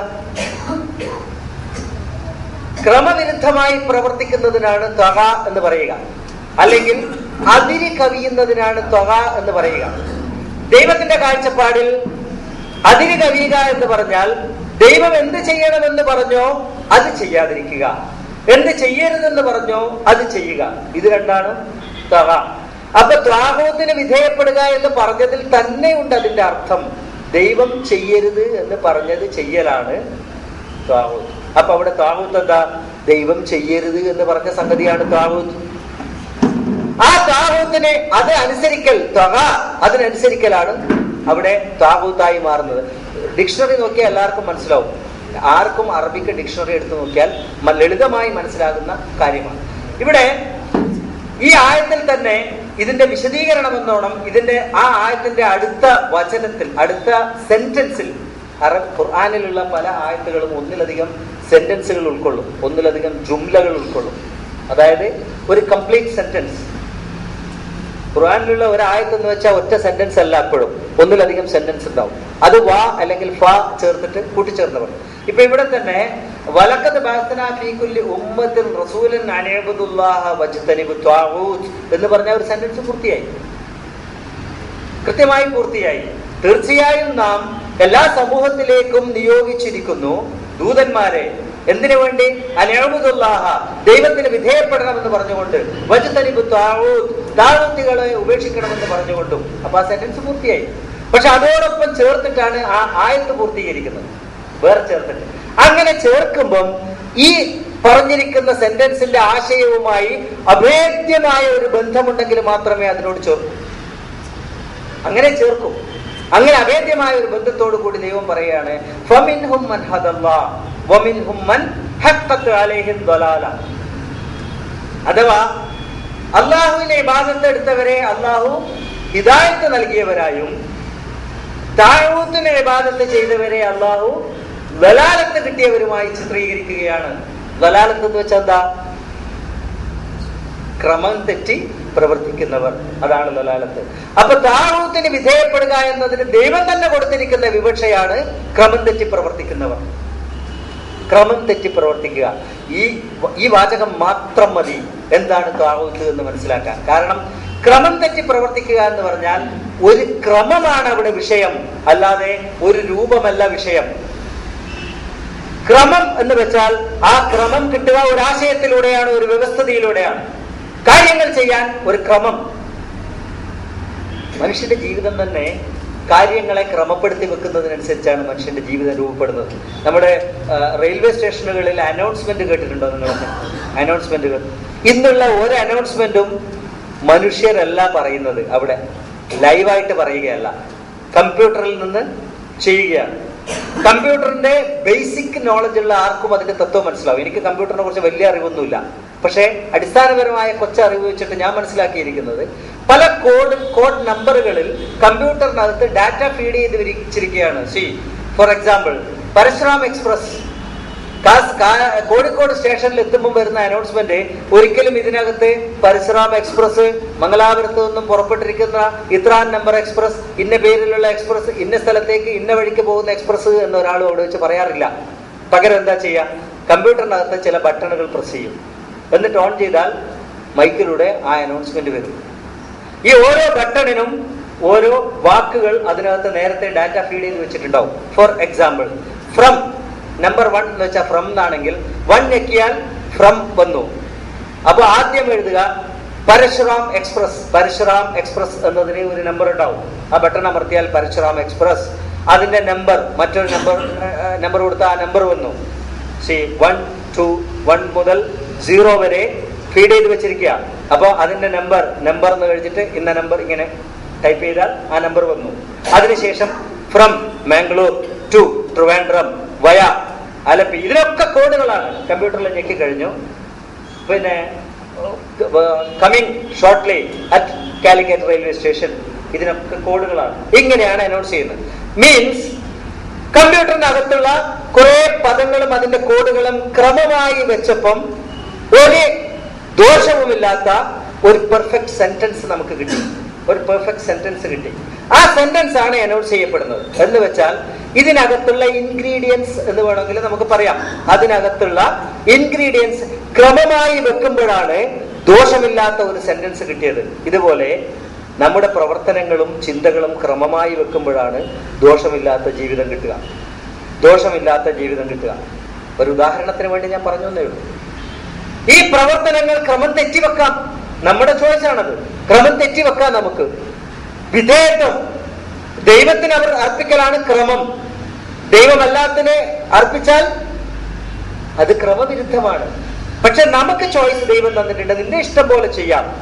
ഒരു സുന്ദരിയായ പെണ്ണിന് വിധേയപ്പെടാം ഒരു പുരുഷന് വേണമെങ്കിൽ, അല്ലെ? ഒരു പണക്കാരനായ പുരുഷന് വേണമെങ്കിൽ ഒരു പെണ്ണിന് വിധേയപ്പെടാം. അങ്ങനെയാണല്ലോ ഇതിന്റെ മാനദണ്ഡം, അല്ലെ? സാധാരണഗതിയിൽ അങ്ങനെയാ കണ്ടുവരുന്നത്. അപ്പോ പക്ഷേ യഥാർത്ഥത്തിൽ ദൈവം പറഞ്ഞിരിക്കുന്ന വിധേയത്വം അതല്ല. അവിടെ എന്റെ താല്പര്യം, എന്റെ ഭാര്യയുടെ താല്പര്യവും എന്റെ ദൈവത്തിന്റെ താല്പര്യവും തമ്മിൽ ഏറ്റുമുട്ടുന്ന ഒരു സന്ദർഭം വന്നാൽ ഞാൻ എന്ത് തെരഞ്ഞെടുക്കണം? ഇത് വിധേയത്വത്തിന്റെ പ്രശ്നമാണ്. ഇത് ഇബാദത്തിന്റെ പ്രശ്നമാണ്. ഇബാദത്ത് എത്രത്തോളം ആഴത്തിലേക്ക് ഇറങ്ങുന്നു എന്ന് ചിന്തിക്കാൻ വേണ്ടി ഞാൻ പറയാം. ഞാൻ ഇഷ്ടപ്പെടുന്ന പെണ്ണിന്റെ താല്പര്യവും എന്റെ ദൈവത്തിന്റെ താല്പര്യവും പരസ്പരം ഏറ്റുമുട്ടുന്ന ഒരു രംഗം വന്നാൽ ഏത് തെരഞ്ഞെടുക്കണം? അത് വിധേയത്വത്തിന്റെ, ഇബാദത്തിന്റെ വിവക്ഷയിൽ വരുന്നു എന്ന് ചിന്തിക്കാൻ മാത്രം ഈ ഇബാദത്തിനെ വലുതാക്കേണ്ടിയിരിക്കുന്നു. ഞാൻ ഇബാദത്ത് എന്ന പദം, ആ ഒരു ആശയം മാത്രമേ ഖുർആനിന് മുമ്പോട്ട് വെക്കാനുള്ളൂ, ദൈവത്തിന് മുമ്പോട്ട് വെക്കാനുള്ളൂ എന്ന് പറഞ്ഞപ്പോ ഒരു പക്ഷേ പലരും ചിന്തിക്കാം, ഖുർആൻ ഇത്ര ചെറുതായി പോയോ? ഒറ്റ ആശയം മാത്രമേ ഖുർആനിന് മുമ്പോട്ട് വെക്കാൻ ഉള്ളൂ എന്ന് ചിന്തിച്ചു പോകാം ആർക്കും. എന്നാൽ സംഭവം മറ്റൊരു വഴിക്കാണ് പോകുന്നത്. ഖുർആൻ ചെറുതായതല്ല, പകരം ഇബാദത്ത് വലുതായതാണ്. ഇബാദത്ത് എന്ന പദം അതിവിശാലമായ ഒരാശയം ഉൾക്കൊള്ളുന്ന പദമാണ് ഇബാദത്ത്. ആ ഇബാദത്തിനെ മനസ്സിലാക്കിയാൽ ഖുർആൻ മനസ്സിലാക്കി എന്നല്ലാതെ ഇബാദത്ത് എന്ന ഒരു കൊച്ചു പദത്തിലേക്ക് ഖുർആനിനെ ഒതുക്കി എന്നല്ല അതിന്റെ അർത്ഥം. പകരം ഖുർആനാകുന്ന അതിവിശാലമായ വിജ്ഞാന സാഗരത്തോളം വലുതാണ് ഈ ഇബാദത്ത് എന്നിടത്തോളം ഇബാദത്ത് വളരുകയാണ്. ഇബാദത്ത് മനുഷ്യന്റെ ജീവിതത്തിന്റെ, ചിന്തയുടെ, സംസാരത്തിന്റെ, പ്രവർത്തനത്തിന്റെ എല്ലാ മൂലകളും മുക്കുകളും തൊട്ടറിയുന്ന ഒരു പദമാണ് ഇബാദത്ത്. തൊട്ടറിയേണ്ട ഒരു പദമാണ് ഇബാദത്ത്. എല്ലാ പ്രവർത്തനങ്ങളെയും ഈ ഇബാദത്താകുന്ന കവാടത്തിലൂടെയാണ് കടത്തിവിടേണ്ടത്. അത് ദൈവത്തിലേക്ക് പോകണമോ മറ്റൊന്നിലേക്ക് പോകണമോ എന്ന് മനസ്സിലാക്കണം. ഇബാദത്തിന് പല കവാടങ്ങളുണ്ട്. ഇബാദത്തിന് പല കവാടങ്ങളുണ്ട്. അതിൽ ഒരു ഇബാദത്തിന്റെ കവാടം മാത്രമേ ദൈവത്തിലേക്ക് തുറക്കൂ. ആ കവാടത്തിലൂടെ പോകണമോ മറ്റ് കവാടങ്ങളിലൂടെ പോകണമോ എന്നതാണ് വിഷയം. മനുഷ്യന്റെ എല്ലാ ചിന്തകളും എല്ലാ പ്രവർത്തനങ്ങളും അത് കടന്നു പോകുന്നത് ഇബാദത്തിന്റെ കവാടത്തിലൂടെയാണ്. അതിൽ ഏത് ഇബാദത്തിന്റെ കവാടം തിരഞ്ഞെടുക്കണം എന്നതാണ് പ്രശ്നം, എന്നതാണ് വിഷയം. ഇവിടെ ഈ ഇബാദത്തിനെ പൂർണ്ണമായി മനസ്സിലാക്കാൻ ഇറങ്ങിത്തിരിക്കുമ്പോൾ നമുക്ക് ഇനിയും പ്രശ്നങ്ങളുണ്ടാവും, ഇനിയും ധാരാളം പ്രശ്നങ്ങളുണ്ടാവും. കാരണം എന്താ? ഖുർആൻ എന്ന് പറയുന്നത് ഒരു പദമല്ല, വളരെ വിശാലമായ ഒരു വ്യവസ്ഥിതിയാണ്. ഒരു വ്യവസ്ഥിതിയുടെ സംസ്ഥാപനത്തിന് വേണ്ടി ദൈവം അവതരിച്ചിരിക്കുന്ന ഒരു മാനിഫെസ്റ്റോ ആണത്. ആ മാനിഫെസ്റ്റോയുടെ അടിസ്ഥാന മൂല്യമാണ്, അടിസ്ഥാന സ്വഭാവമാണ് ഇബാദത്തുല്ലാഹ്, അള്ളാഹുവിനുള്ള ഇബാദത്ത്. ആ കവാടത്തിലൂടെ കടന്നു പോകാൻ ശ്രമിക്കുമ്പം ഇതിന്റെ പല വശങ്ങളും ഇനിയും നമുക്ക് ചിന്തിക്കേണ്ടതുണ്ട്. എവിടെ പരതണം ഇബാദത്തിനെ തിരിച്ചറിയാൻ? അതാണ് ഏറ്റവും വലിയ വിഷയം. പണ്ട് നസറുദ്ദീൻ ഖോജായെ സംബന്ധിച്ച് ഒരു കഥ നമ്മളൊക്കെ കേട്ടിട്ടുണ്ട്. എല്ലാവർക്കും അറിയുന്ന ഒരു കഥയാണ്. ഒരുപക്ഷെ പലരും ആ കഥക്കകത്തുള്ള ഒരു എന്താ പറയാ, അതിന്റെ കാമ്പിനെ കുറിച്ച് ചിന്തിച്ചിട്ടുണ്ടാവില്ല പലരും. എല്ലാവരും എന്നല്ല ഞാൻ പറയുന്നത്. ഖോജ ഒരു ദിവസം ഒരു വിളക്ക് കാലിന്റെ താഴെ നിന്ന് ഇങ്ങനെ പരതിക്കൊണ്ടിരിക്കുകയായിരുന്നു രാത്രി നേരത്ത്. അപ്പൊ ഒരു മനുഷ്യൻ കടന്നു വന്നു. ആ മനുഷ്യൻ ചോദിച്ചു, ഖോജ എന്താ പരതുന്നെന്ന് ചോദിച്ചു. എന്റെ ഒരു നാണയത്തൊട്ട് കളഞ്ഞുപോയി, ഞാനത് പരതിക്കൊണ്ടിരിക്കുകയാണ്. അപ്പോ ഈ മനുഷ്യൻ കൂടെ കൂടി പരതാനായിട്ട്. സ്വാഭാവികമായിട്ട് ഇന്നത്തെ പോലെ സ്വാർത്ഥരായിരുന്നില്ല മുൻകാലങ്ങളിൽ മനുഷ്യൻ എന്താ പറയാ, ന്യൂക്ലിയർ ഫാമിലിയിലേക്ക് ഒതുങ്ങുന്തോറും സ്വാർത്ഥരായിക്കൊണ്ടേയിരിക്കുകയാണ് മനുഷ്യൻ. അത് മറ്റൊരു വിഷയമാണ്, ഞാനിവിടെ പ്രതിപാദിക്കാൻ ഉദ്ദേശിക്കുന്നില്ല. അങ്ങനെ സ്വാർത്ഥനല്ലാത്ത മനുഷ്യൻ മറ്റൊരു മനുഷ്യനെ സഹായിക്കാൻ മനസ്സ് തുറന്നു വെച്ചു. അയാൾ അതിന് പരതാൻ നിന്നു. ഇന്ന് നമ്മളാണെങ്കിൽ വഴി കിടക്കുന്ന മരിക്കാൻ കിടക്കുന്നവനെ പോലും തിരിഞ്ഞു നോക്കാതെ പോകുന്നവരാണ് നമ്മൾ. ചിന്തിക്കണം, മരിക്കാൻ കിടക്കാതെ പോകുന്നവരോട് ദൈവത്തിന്റെ ഗ്രന്ഥത്തിനൊന്ന് പറയാനുണ്ട്. മരിക്കാൻ കിടക്കുന്നവന്റെ പരിസരത്തുകൂടെ കടന്നു പോകുന്നവരോട് ദൈവത്തിന്റെ ഗ്രന്ഥത്തിന് ഒന്ന് പറയാനുണ്ട്. അവിടെ ആ ഗ്രന്ഥം പറയുന്നത് അനുസരിക്കുക ഇബാദത്തിൽപ്പെട്ടതാണെന്ന് ചിന്തിക്കണം. ആ ഗ്രന്ഥം പറയുന്നത് ചെയ്യലാണ് ഇബാദത്ത്. ഇവിടെ ഈ മനുഷ്യൻ അദ്ദേഹത്തോടൊപ്പം ഇത് പരതാൻ കൂടി കുറെ നേരം പരതിയിട്ട് നാണയത്തൊട്ട് കണ്ടെത്താതപ്പോ സ്വാഭാവികമായി മനുഷ്യൻ ചോദിച്ചു, എവിടെയാ കളഞ്ഞു പോയത്? ഇവിടെയാണോ താഴെയാണോ റോഡിലാണോ എന്നറിയാൻ വേണ്ടിയാ ചോദിച്ചത്. അപ്പോ നസറുദ്ദീൻ ഖോജ പറഞ്ഞു, റൂമിനകത്താണ് പൈസ കാണാതെ പോയത്. റൂമിനകത്ത് കാണാതായ പോയ പൈസ ഇവിടെയാണോ നിങ്ങൾ പരുതുന്നതെന്ന് ചോദിച്ചു. അപ്പോ നസറുദ്ദീൻ പറഞ്ഞു, റൂമിനകത്ത് ഇരുട്ടാണ്, അതുകൊണ്ട് അവിടെ പരുതിയാൽ കിട്ടൂലല്ലോ, ഇരുട്ടായതുകൊണ്ട്. അതുകൊണ്ട് വെളിച്ചമുള്ളിടത്ത് ഞാൻ പരുതുന്നു. നമ്മളും ഇതേ അവസ്ഥയിലാണ്. നമ്മൾ ഇബാദത്ത് വരുത്തുന്നത് നമുക്ക് കാണാൻ പറ്റുന്ന സ്ഥലത്ത് മാത്രമാണ്. ഇബാദത്ത് എവിടെയാ കളഞ്ഞു പോയത്? ഇബാദത്ത് എവിടെയാ ദൈവം തന്നത്? എവിടെയാ ദൈവം വെച്ചിരിക്കുന്നത്? അത് ഖുർആനിനകത്താണെങ്കിൽ അത് ഖുർആനിൽ തന്നെ പരുതണം. ഖുർആനിൽ പരുതിയാലേ അത് അവിടെ കിട്ടൂ. ഖുർആനിനകത്ത് ഈ മനുഷ്യർ ഇരുട്ടാക്കി വെച്ചിട്ടുണ്ടെങ്കിൽ വെളിച്ചം അങ്ങോട്ട് കൊണ്ടുപോവുക എന്നല്ലാതെ നമ്മൾ ഇറങ്ങി വെളിച്ചം ഇന്ന് നമുക്ക് കാട്ടിത്തരുന്ന വെളിച്ചത്തിലേക്കല്ല പോകേണ്ടത്. പകരം വെളിച്ചവുമായി ഖുർആനിലേക്ക് പോകണം. ആ ഖുർആനിനകത്തേക്ക് നമ്മുടെ കണ്ണാകുന്ന വെളിച്ചത്തെ ഒന്ന് തിരിച്ചു വെച്ചാൽ അതിന്റെ 10,000 ഇരട്ടി, കോടാനക്കോടി ഇരട്ടി പ്രശോഭിക്കാൻ ആ ഖുർആനിന് കഴിയും. ഈ ലോകത്തെ മുഴുവൻ നമുക്ക് കാണിച്ചു തരാൻ കഴിയും. ആ കൂട്ടത്തിൽ ഏറ്റവും ഉയർന്നു നിൽക്കുന്നതായിരിക്കും ഇബാദത്ത്. ദൈവത്തെ ഒന്നിനോടും ഉപമിക്കാൻ പാടില്ല എന്ന് ഞാൻ വിശ്വസിക്കുന്നു. ദൈവത്തെ ഒന്നിനോട് ഉപമിക്കാൻ പറ്റില്ല. കാരണം ഉപമകൾ ഒരു അല്പമെങ്കിലും അങ്ങോട്ടും ഇങ്ങോട്ടും ചേർന്ന് നിൽക്കാൻ പറ്റണം. ദൈവത്തോട് ചേർന്ന് നിൽക്കാൻ പറ്റുന്ന ഒന്നുമില്ല ഈ ഭൂമിയിലോ പ്രപഞ്ചത്തിന് പുറത്തോ. അതുകൊണ്ട് തന്നെ ഉപമിക്കാൻ പറ്റില്ല. അതുകൊണ്ട് ദൈവത്തെ ഉപമിക്കാൻ ഞാൻ മുതിരുന്നില്ല. പക്ഷേ ഞാനൊരു തത്വത്തെയാണ് ഉപമിക്കാൻ ശ്രമിക്കുന്നത്. ദൈവം ഇവിടെ പറഞ്ഞു, യാ അയ്യുഹന്നാസു ഉഅ്ബുദൂ റബ്ബക്കും, നിങ്ങളുടെ റബ്ബിനെ നിങ്ങൾ ഇബാദത്ത് ചെയ്യണം എന്ന് പറഞ്ഞിട്ടുണ്ടെങ്കിൽ ആ ഒരു വാചകത്തിൽ ഖുർആൻ ഒതുങ്ങുന്നു എന്ന് ഞാൻ പറയുകയും ഒപ്പം ഖുർആനിനോളം വലുതായ ഒരു പദമാണ് ഇബാദത്ത് എന്ന് ഞാൻ പറയുകയും ചെയ്തിട്ടുണ്ടെങ്കിൽ ഇതിന്റെ ബാക്കി എവിടെ എന്നൊരു ചോദ്യം വരാം. ആ ബാക്കി പരുതേണ്ടത് ഖുർആനിനകത്ത് തന്നെയാണ്. എല്ലാ ഖുർആനിനകത്ത് പറഞ്ഞിരിക്കുന്ന എല്ലാ ആശയങ്ങളുടെയും എല്ലാ പദങ്ങളുടെയും തൊട്ടു മുമ്പ് പ്രയോഗിക്കാൻ പറ്റിയ ഒരാജ്ഞയാണ് ഉഅ്ബുദുല്ലാഹ, അള്ളാഹുവിനെ ഇബാദത്ത് ചെയ്യണം. യതീമിന് എന്തെങ്കിലും കൊടുക്കണമെങ്കിൽ കൊടുക്കണം. എന്തുകൊണ്ട്? ഉഅ്ബുദുല്ലാഹ, ദൈവത്തിന് വിധേയപ്പെട്ടിരിക്കണം. ദൈവത്തിന് വിധേയപ്പെടാൻ വേണ്ടിയാണ് ആ ആജ്ഞ അനുസരിക്കേണ്ടത്. ദൈവത്തിന് വിധേയപ്പെടാൻ വേണ്ടിയാണ് ഖുർആനിനകത്തുള്ള ഓരോ ആജ്ഞയും അനുസരിക്കേണ്ടത്. ഇവിടെ കോഴിക്കോട് ജില്ലയുടെ കളക്ടർ നാട്ടിലുള്ള എല്ലാ തഹസിൽദാർമാർക്കും വില്ലേജ് ഓഫീസർമാർക്കും റവന്യൂ ഡിപ്പാർട്ട്മെന്റിലെ ഉദ്യോഗസ്ഥന്മാർക്കും ഒരു ആജ്ഞ കൊടുക്കുന്നു, you do what I say. നിങ്ങൾ ഞാൻ പറയുന്നത് അനുസരിക്കണം, ഞാൻ പറയുന്നതാണ് നിങ്ങൾ ചെയ്യേണ്ടത് എന്നൊരാജ്ഞ കൊടുത്താൽ ഞാൻ പറയും കളക്ടറുടെ ആജ്ഞ അവിടെ തീർന്നു. അതിനുശേഷം പിറ്റേ ദിവസം കളക്ടർ പറയും ഒരു വില്ലേജ് ഓഫീസറോട് വിളിച്ചിട്ട് നീ ഇന്നടുത്ത് പോകണം എന്ന് പറഞ്ഞാൽ ആ വില്ലേജ് ഓഫീസർ അവിടെ പോകുന്നുണ്ടെങ്കിൽ എന്തുകൊണ്ട് പോകുന്നു? തലേ ദിവസം ഞാൻ പറയുന്നത് അനുസരിക്കണം എന്ന് പറഞ്ഞത് കൊണ്ട് മാത്രം. അഥവാ ഖുർആനിനകത്തുള്ള എല്ലാ നിർദ്ദേശങ്ങളും എല്ലാ ആജ്ഞകളും ഉഅ്ബുദുല്ലാഹ എന്ന് പറഞ്ഞതിന്റെ താഴെ വരുന്ന ആജ്ഞകളാണ്, അതിന്റെ വിവക്ഷകളാണ്, അതിന്റെ വിശദീകരണങ്ങളാണ്, അതിനകത്ത് വരുന്ന തത്വങ്ങളാണ്. ആ തത്വത്തെയാണ് ഞാൻ ഇവിടെ ഉപമിച്ചത്, ഒരിക്കലും ദൈവത്തെ കളക്ടറുമായി ഉപമിച്ചതല്ല.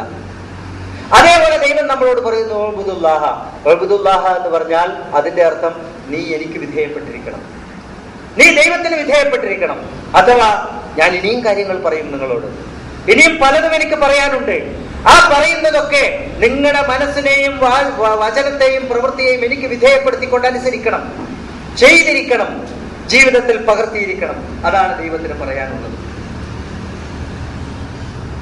വ്യക്തമായ ആശയമാണ്, ഒരിക്കലും ഒന്നും പരുതാനില്ലാത്ത ഒരാശയമാണ്. ഇവിടെ എൻ്റെ സുഹൃത്തുക്കളോട് ഞാൻ ഈ സെഷൻ അവസാനിക്കുന്നതിന് മുമ്പ് ഒരു കാര്യം പറയട്ടെ. ഇബാദത്ത് മനസ്സിലാക്കിയാൽ ദീൻ മനസ്സിലാക്കി, ഇസ്ലാം മനസ്സിലാക്കി, ഈമാൻ മനസ്സിലാക്കി, അള്ളാഹുവിനെ മനസ്സിലാക്കി, ഖുർആനിനെ മനസ്സിലാക്കി. ഇബാദത്ത് മനസ്സിലാക്കണമെങ്കിൽ അത് ഖുർആനിൽ നിന്നേ മനസ്സിലാക്കാൻ പറ്റും. ഞാൻ എൻ്റെ മുമ്പിലിരിക്കുന്ന ഓരോ വ്യക്തികളോടും പറയട്ടെ, ഞാൻ ആദ്യം നിങ്ങളോട് പറഞ്ഞിട്ടുണ്ട്, ഒരാളും തനിക്കും ഖുർആനിനും ഇടയിൽ മറ്റൊന്നിനെയും കയറി നിൽക്കാൻ അനുവദിക്കരുത്. എത്ര വലിയ പണ്ഡിതനായാലും ആ പണ്ഡിതന്റെ സ്വാധീനം ഖുർആനിന്റെ വിശദീകരണത്തിൽ വന്നിട്ടുണ്ട്, ധാരാളം വന്നിട്ടുണ്ട്. നമ്മൾ കാണുന്നതാണ്. പല ഖുർആൻ വ്യാഖ്യാനങ്ങളിലും ജൂത കഥകളും മുമ്പുണ്ടായിരുന്ന പല നാട്ടുകഥകളും വന്നത് അതുകൊണ്ടാണ്. യൂസുഫ് ശവത്തെ കൊണ്ടുപോയി 40 ദിവസത്തോളം സിംഹാസനത്തിൽ വെച്ചു എന്ന് പറയേണ്ടി വന്നത് അതുകൊണ്ടാണ്. യൂസുഫിന്റെ ഭാര്യമാരുമായി പോലും ചെകുത്താൻ ശാരീരികമായി ബന്ധപ്പെട്ടു എന്ന് പറയേണ്ടി വന്നത് അതുകൊണ്ടാണ്. ആ പണ്ഡിതനിൽ ഉണ്ടായിരുന്ന അദ്ദേഹത്തിന്റെ അറിവിന്റെ സ്വാധീനം വ്യാഖ്യാനത്തിലേക്ക് പകർന്നു കൊടുത്തതാണ്. അപ്പൊ സ്വാഭാവികമായും ആരെയും ഖുർആനിന്റെയും തന്റെയും ഇടയിൽ കയറി നിൽക്കാൻ അനുവദിക്കരുത് എന്നതാണ് ഖുർആൻ പഠിക്കാനുള്ള അടിസ്ഥാനപരമായ തത്വം എന്ന് ഞാൻ വിശ്വസിക്കുന്നു. ഇവിടെ ഓരോ മനുഷ്യനും പാലിച്ചിരിക്കേണ്ടതായ ചില സൂക്ഷ്മതകളുണ്ട്. മിനിമം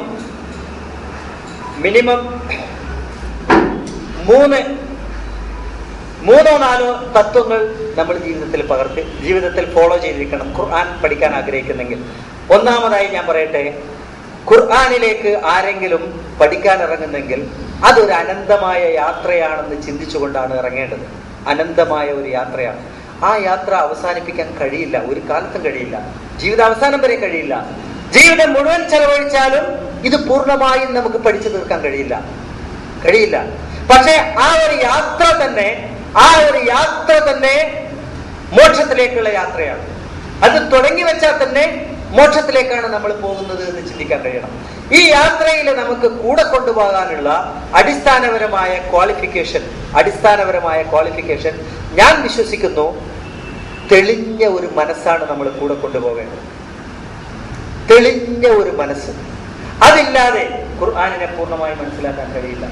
നമ്മുടെയൊക്കെ മനസ്സ് ഇന്ന് മലിനമാണെന്ന് ഞാൻ പറയില്ല, പക്ഷേ അതിനകത്ത് പലതുമുണ്ട്. ഒരു പച്ച വെള്ളത്തിനകത്ത് നമ്മൾ പഞ്ചസാര കലക്കിയാൽ പോലും അതിനെ നമ്മൾ മാലിന്യം എന്ന് വിളിച്ചില്ലെങ്കിൽ പോലും ശുദ്ധജലം എന്ന് വിളിക്കാൻ പറ്റില്ല. അതിനെ ശുദ്ധമായ പാനീയം എന്ന് പറയാം, പക്ഷെ ശുദ്ധജലമല്ല അത്. കാരണം അതിനകത്ത് കലർപ്പ് കലർന്നു, നല്ലതോ ചീത്തയോ ആയ കലർപ്പ് കലർന്നു. അപ്പൊ ശുദ്ധജലമാണ് ആവശ്യമെങ്കിൽ മനസ്സിനകത്ത് കലർന്നിരിക്കുന്ന എല്ലാ കലർപ്പുകളെയും മാറ്റിവെക്കണം. ഒന്നുകൂടെ വ്യക്തമായി പറയാം, ദൈവത്തെ സംബന്ധിച്ചോ ഖുർആനിനെ സംബന്ധിച്ചോ ഇസ്ലാമിനെ സംബന്ധിച്ചോ ഈമാനിനെ സംബന്ധിച്ചോ കിട്ടിയിരിക്കുന്ന എല്ലാ അറിവുകളെയും മാറ്റിവെച്ചിട്ടാണ് ഖുർആനിലേക്ക് ഇറങ്ങേണ്ടത്.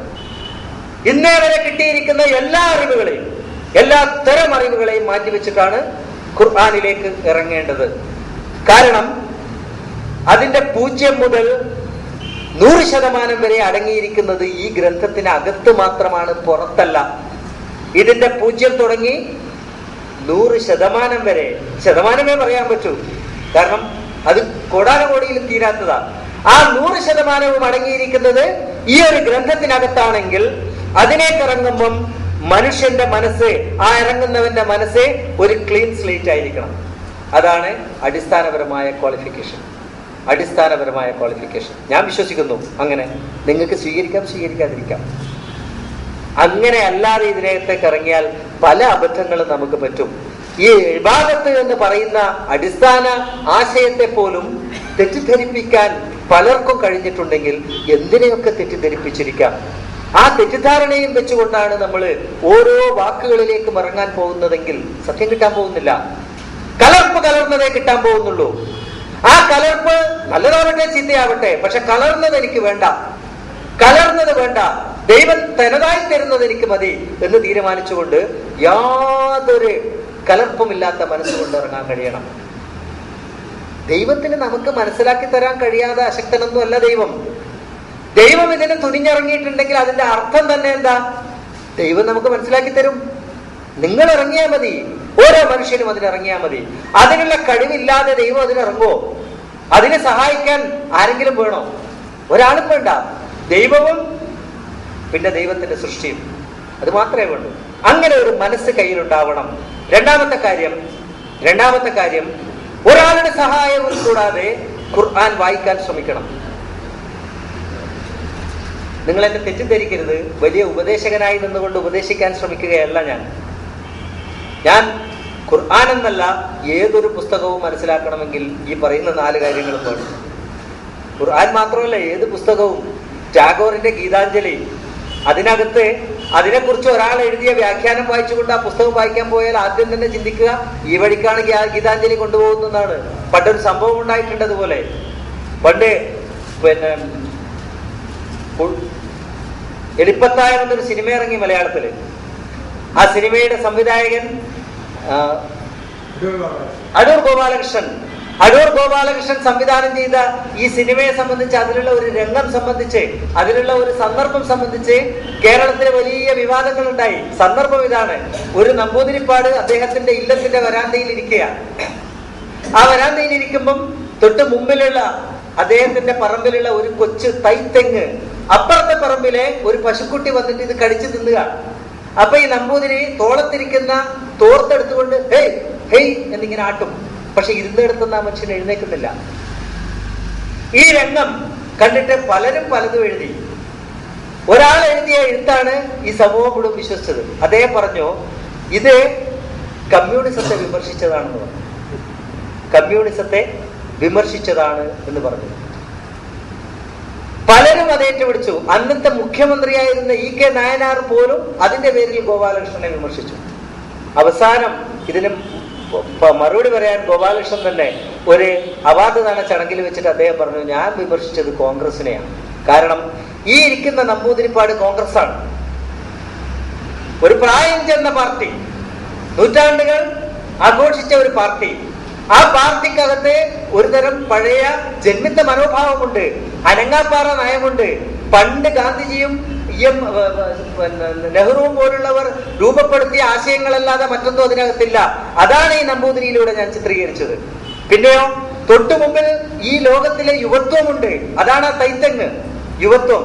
ആ തൈത്തെങ്ങിനെ അപ്പുറത്തെ വീട്ടിലെ പശുക്കുട്ടി വന്ന് തിന്നുന്നതായി ഞാൻ ചിത്രീകരിച്ചത് കമ്മ്യൂണിസ്റ്റ് പാർട്ടിയിലെ ആൾക്കാർ വന്നിട്ട് ഈ യുവത്വത്തെ മുഴുവൻ കൊണ്ടുപോകുമ്പോഴും പ്രതികരിക്കാൻ കഴിയാത്ത ഒരു നമ്പൂതിരിയായി ഇരിക്കുകയാണ് കോൺഗ്രസ് എന്നാണ് ഞാൻ പറഞ്ഞതെന്ന് ആലോചിച്ച് നോക്കണം. ആരോ പറഞ്ഞതാണ് നമ്മളൊക്കെ വിശ്വസിച്ചത്. ഗോപാലകൃഷ്ണൻ പറഞ്ഞതല്ല വിശ്വസിച്ചത്. ഗോപാലകൃഷ്ണൻ പറഞ്ഞതല്ല ആരും അറിഞ്ഞത് മറ്റാരോ പറഞ്ഞതാ. ഇന്ന് ഖുർആൻ പഠിക്കുന്ന നമ്മളും അറിയുന്നത് അള്ളാഹ് പറഞ്ഞതല്ല. ഇതിന് വ്യാഖ്യാനം എഴുതിയവർ, ഇതിന് നിരൂപണം എഴുതിയവർ പറയുന്നതാണ് നമ്മൾ ഇന്ന് അറിഞ്ഞുകൊണ്ടിരിക്കുന്നത്. ഇതില്ലാതിരിക്കണമെങ്കിൽ നിരൂപണങ്ങളും വ്യാഖ്യാനങ്ങളും വായിക്കാതെ ഖുർആനിലേക്ക് ഇറങ്ങണം. നിരൂപണങ്ങളും വ്യാഖ്യാനങ്ങളും വായിക്കാൻ. അതുകൊണ്ടാണ് ഞാൻ പറഞ്ഞത് ക്ലീൻ സ്ലേറ്റ്. അല്ലെങ്കിൽ തന്നെ ദൈവം ഇത് ആരുടെ മുമ്പിലാണ് വെക്കുന്നത്? ആശയങ്ങൾ മുഴുവൻ ഉപേക്ഷിച്ചു കൊണ്ടുപോകാനാ അല്ലാഹ് പറഞ്ഞത്. ലാ ഇലാഹ ഇല്ലല്ലാഹ്. ആ തത്വത്തിലുണ്ടത്. ലാ ഇലാഹ, എല്ലാ ഇലാഹിനെയും മാറ്റ് നിന്റെ മനസ്സിൽ നിന്ന്. എല്ലാ ഇലാഹിനെയും ആദ്യം മാറ്റിയിട്ട് ദൈവത്തെ പ്രതിഷ്ഠിക്കണം. ലാ ഇലാഹ ഇല്ലല്ലാഹ്. ആ പറഞ്ഞ ശൈലി തന്നെ ആലോചിച്ച് നോക്കണം. ലാ ഇലാഹ ഇല്ലല്ലാഹ്. മനസ്സിനകത്തുള്ള എല്ലാ വിഗ്രഹങ്ങളെയും എല്ലാ ദൈവങ്ങളെയും എല്ലാത്തരം സ്വാധീനങ്ങളെയും മാറ്റിവെച്ചുകൊണ്ട് ഈ ഗ്രന്ഥത്തിലേക്ക് ഇറങ്ങ്. അപ്പൊ നിനക്ക് കിട്ടും യഥാർത്ഥ ദൈവത്തെ. ആ ദൈവത്തെ കണ്ടറിയണം. ആ ദൈവത്തെ കണ്ടറിഞ്ഞാൽ മാത്രമേ ഈ വിധേയത്വം പൂർണ്ണമാകൂ. അതാണ് നമ്മുടെ അടുത്ത വിഷയം. ദൈവത്തിന് വിധേയപ്പെടണമെങ്കിൽ ദൈവം എന്താണെന്നറിയണം. എന്താണെന്നറിയാത്ത ഒന്നിന് വിധേയപ്പെടാൻ മനുഷ്യന്റെ മനസ്സ് കൂട്ടാക്കില്ല. ആ ഒരു അപര്യാപ്തത മനുഷ്യന്റെ മനസ്സിൽ ഇന്നുണ്ട്. ഇൻഷാ അല്ലാഹ് നമുക്ക് അടുത്ത് അതിലേക്കാണ് പോകേണ്ടത്. ഈ ഖുർആനിലേക്ക് ഇറങ്ങുമ്പോൾ രണ്ടാമത് ഈ ഗ്രന്ഥത്തെ സ്വയം വായിക്കാനുള്ള ഒരു മനസ്സുണ്ടാവണം, സ്വയം വായിക്കാൻ. മൂന്നാമതായിട്ട് വായിച്ചു കഴിഞ്ഞിട്ട് അതിനെക്കുറിച്ച് ചിന്തിക്കാൻ. കാരണം ഈ ദൈവം എന്ന് പറയുന്ന അസ്തിത്വം, ശക്തി, ആ സ്വത്വം ഒരിക്കലും മനുഷ്യന്റെ ഇന്ദ്രിയങ്ങൾക്ക് വിധേയപ്പെടുന്നതല്ല, പഞ്ചേന്ദ്രിയങ്ങൾക്ക് വിധേയപ്പെടുന്നതല്ല. ആ സ്വത്വത്തെ മനസ്സിലാക്കാൻ രണ്ട് വഴികളെ ദൈവം മനുഷ്യന് തന്നിട്ടുള്ളൂ. ഒന്ന് അവന്റെ ദൃഷ്ടാന്തങ്ങൾ, രണ്ട് അവന്റെ ബുദ്ധി. ഇത് രണ്ടും ഉപയോഗപ്പെടുത്തിയല്ലാതെ ദൈവത്തിലേക്കുള്ള യാത്ര പൂർത്തീകരിക്കാൻ കഴിയില്ല. അതുകൊണ്ട് വായനയ്ക്ക് ശേഷം പര്യാലോചന, അവസാനമായി ആ പര്യാലോചനയിലൂടെ കണ്ടെത്തുന്ന തത്വങ്ങൾ ജീവിതത്തിൽ പ്രയോഗിക്കണം. പ്രാക്ടീസ്. ഈ 4 തത്വങ്ങളിലൂടെ മാത്രമേ ഏതാശയവും ഉൾക്കൊള്ളാൻ പറ്റൂ. നിങ്ങൾക്ക് ചിന്തിച്ചു നോക്കാം. ഏതാശയവും എനിക്ക് എൻ്റെ മുമ്പിലിരിക്കുന്നവരോട് പറയാനുള്ളത് അതേ ഉള്ളൂ. ഒരാളുടെ സഹായവും ആവശ്യമില്ല, ഈ പീഠത്തിന്റെ പോലും ആവശ്യമില്ല. ഈ ഖുർആനും സ്വന്തം ബുദ്ധിയും ഉണ്ടെങ്കിൽ ദൈവത്തിലേക്ക് എത്താം. അല്ലെങ്കിൽ അങ്ങനെ എത്താൻ കഴിയില്ലെങ്കിൽ ഞാൻ വിശ്വസിക്കുന്നു ആ ദൈവത്തിന് പൂർണ്ണത അവകാശപ്പെടാൻ കഴിയില്ല. ചിന്തിച്ചു നോക്കണം. ദൈവം ഒരു ഗ്രന്ഥം കൊടുത്തു, തലച്ചോറും കൊടുത്തു. അത് രണ്ടും കൊണ്ട് മാത്രം ദൈവത്തിലേക്ക് എത്താൻ കഴിയുന്നില്ലെങ്കിൽ പിന്നെ പൂർണ്ണത അവകാശപ്പെടാൻ കഴിയില്ല. അവിടെ ഒരു അപൂർണത. കാരണം ആ ആശയത്തെ സഹായിക്കാൻ ഒരു വ്യക്തിയുടെ സഹായം വേണ്ടി വന്നെങ്കിൽ ഒരു അപൂർണത അവിടെ ഉണ്ടാവും. അതുകൊണ്ടാണ് ഞാൻ പറഞ്ഞത് ഈ 4 തത്വങ്ങളിലൂടെ നമുക്ക് പറ്റാം. Simple. Clean out every corner of your mind. Clean out every corner of your mind and creativity will instantly fill it. സ്വാഭാവികമായും ആ ക്രിയാത്മകത നമ്മുടെ മനസ്സിനെ നമ്മൾ ഒഴിച്ചിട്ടാൽ അതിനകത്തേക്ക് ഓട്ടോമാറ്റിക്കലി അതിനകത്തേക്ക് വന്നോളും. അതേ ചെയ്യേണ്ടത്. അങ്ങനെ ശൂന്യമായ മനസ്സുമായി, തെളിഞ്ഞ മനസ്സുമായി, ഒഴിഞ്ഞ മനസ്സുമായി നമ്മൾ അങ്ങോട്ട് ഇറങ്ങിച്ചെന്നാൽ, ആ ഖുർആൻ വായിക്കാൻ ശ്രമിച്ചാൽ, അതിനെക്കുറിച്ച് ചിന്തിക്കാൻ ശ്രമിച്ചാൽ, ചിന്തിച്ച് മനസ്സിലാക്കിയത് പ്രാക്ടിക്കലാക്കാൻ ശ്രമിച്ചാൽ, അവിടെ പൂർണ്ണമാകുന്ന ആശയത്തെയാണ് ദൈവം ദീൻ എന്ന് വിളിക്കുന്നത്, ഇസ്ലാം എന്ന് വിളിക്കുന്നത്, ഈമാൻ എന്ന് വിളിക്കുന്നത്, എല്ലാം വിളിക്കുന്നത് അവിടെ പൂർണ്ണമാകുന്ന ആശയത്തെ. അത് കണ്ടെത്താൻ നമുക്ക് കഴിയണം. അതിനായിരിക്കണം നമ്മുടെ ശ്രമം എന്ന് മാത്രം ഉത്ബോധിപ്പിച്ചുകൊണ്ട് ഞാൻ നിർത്തുന്നു. അസ്സലാമു അലൈക്കും.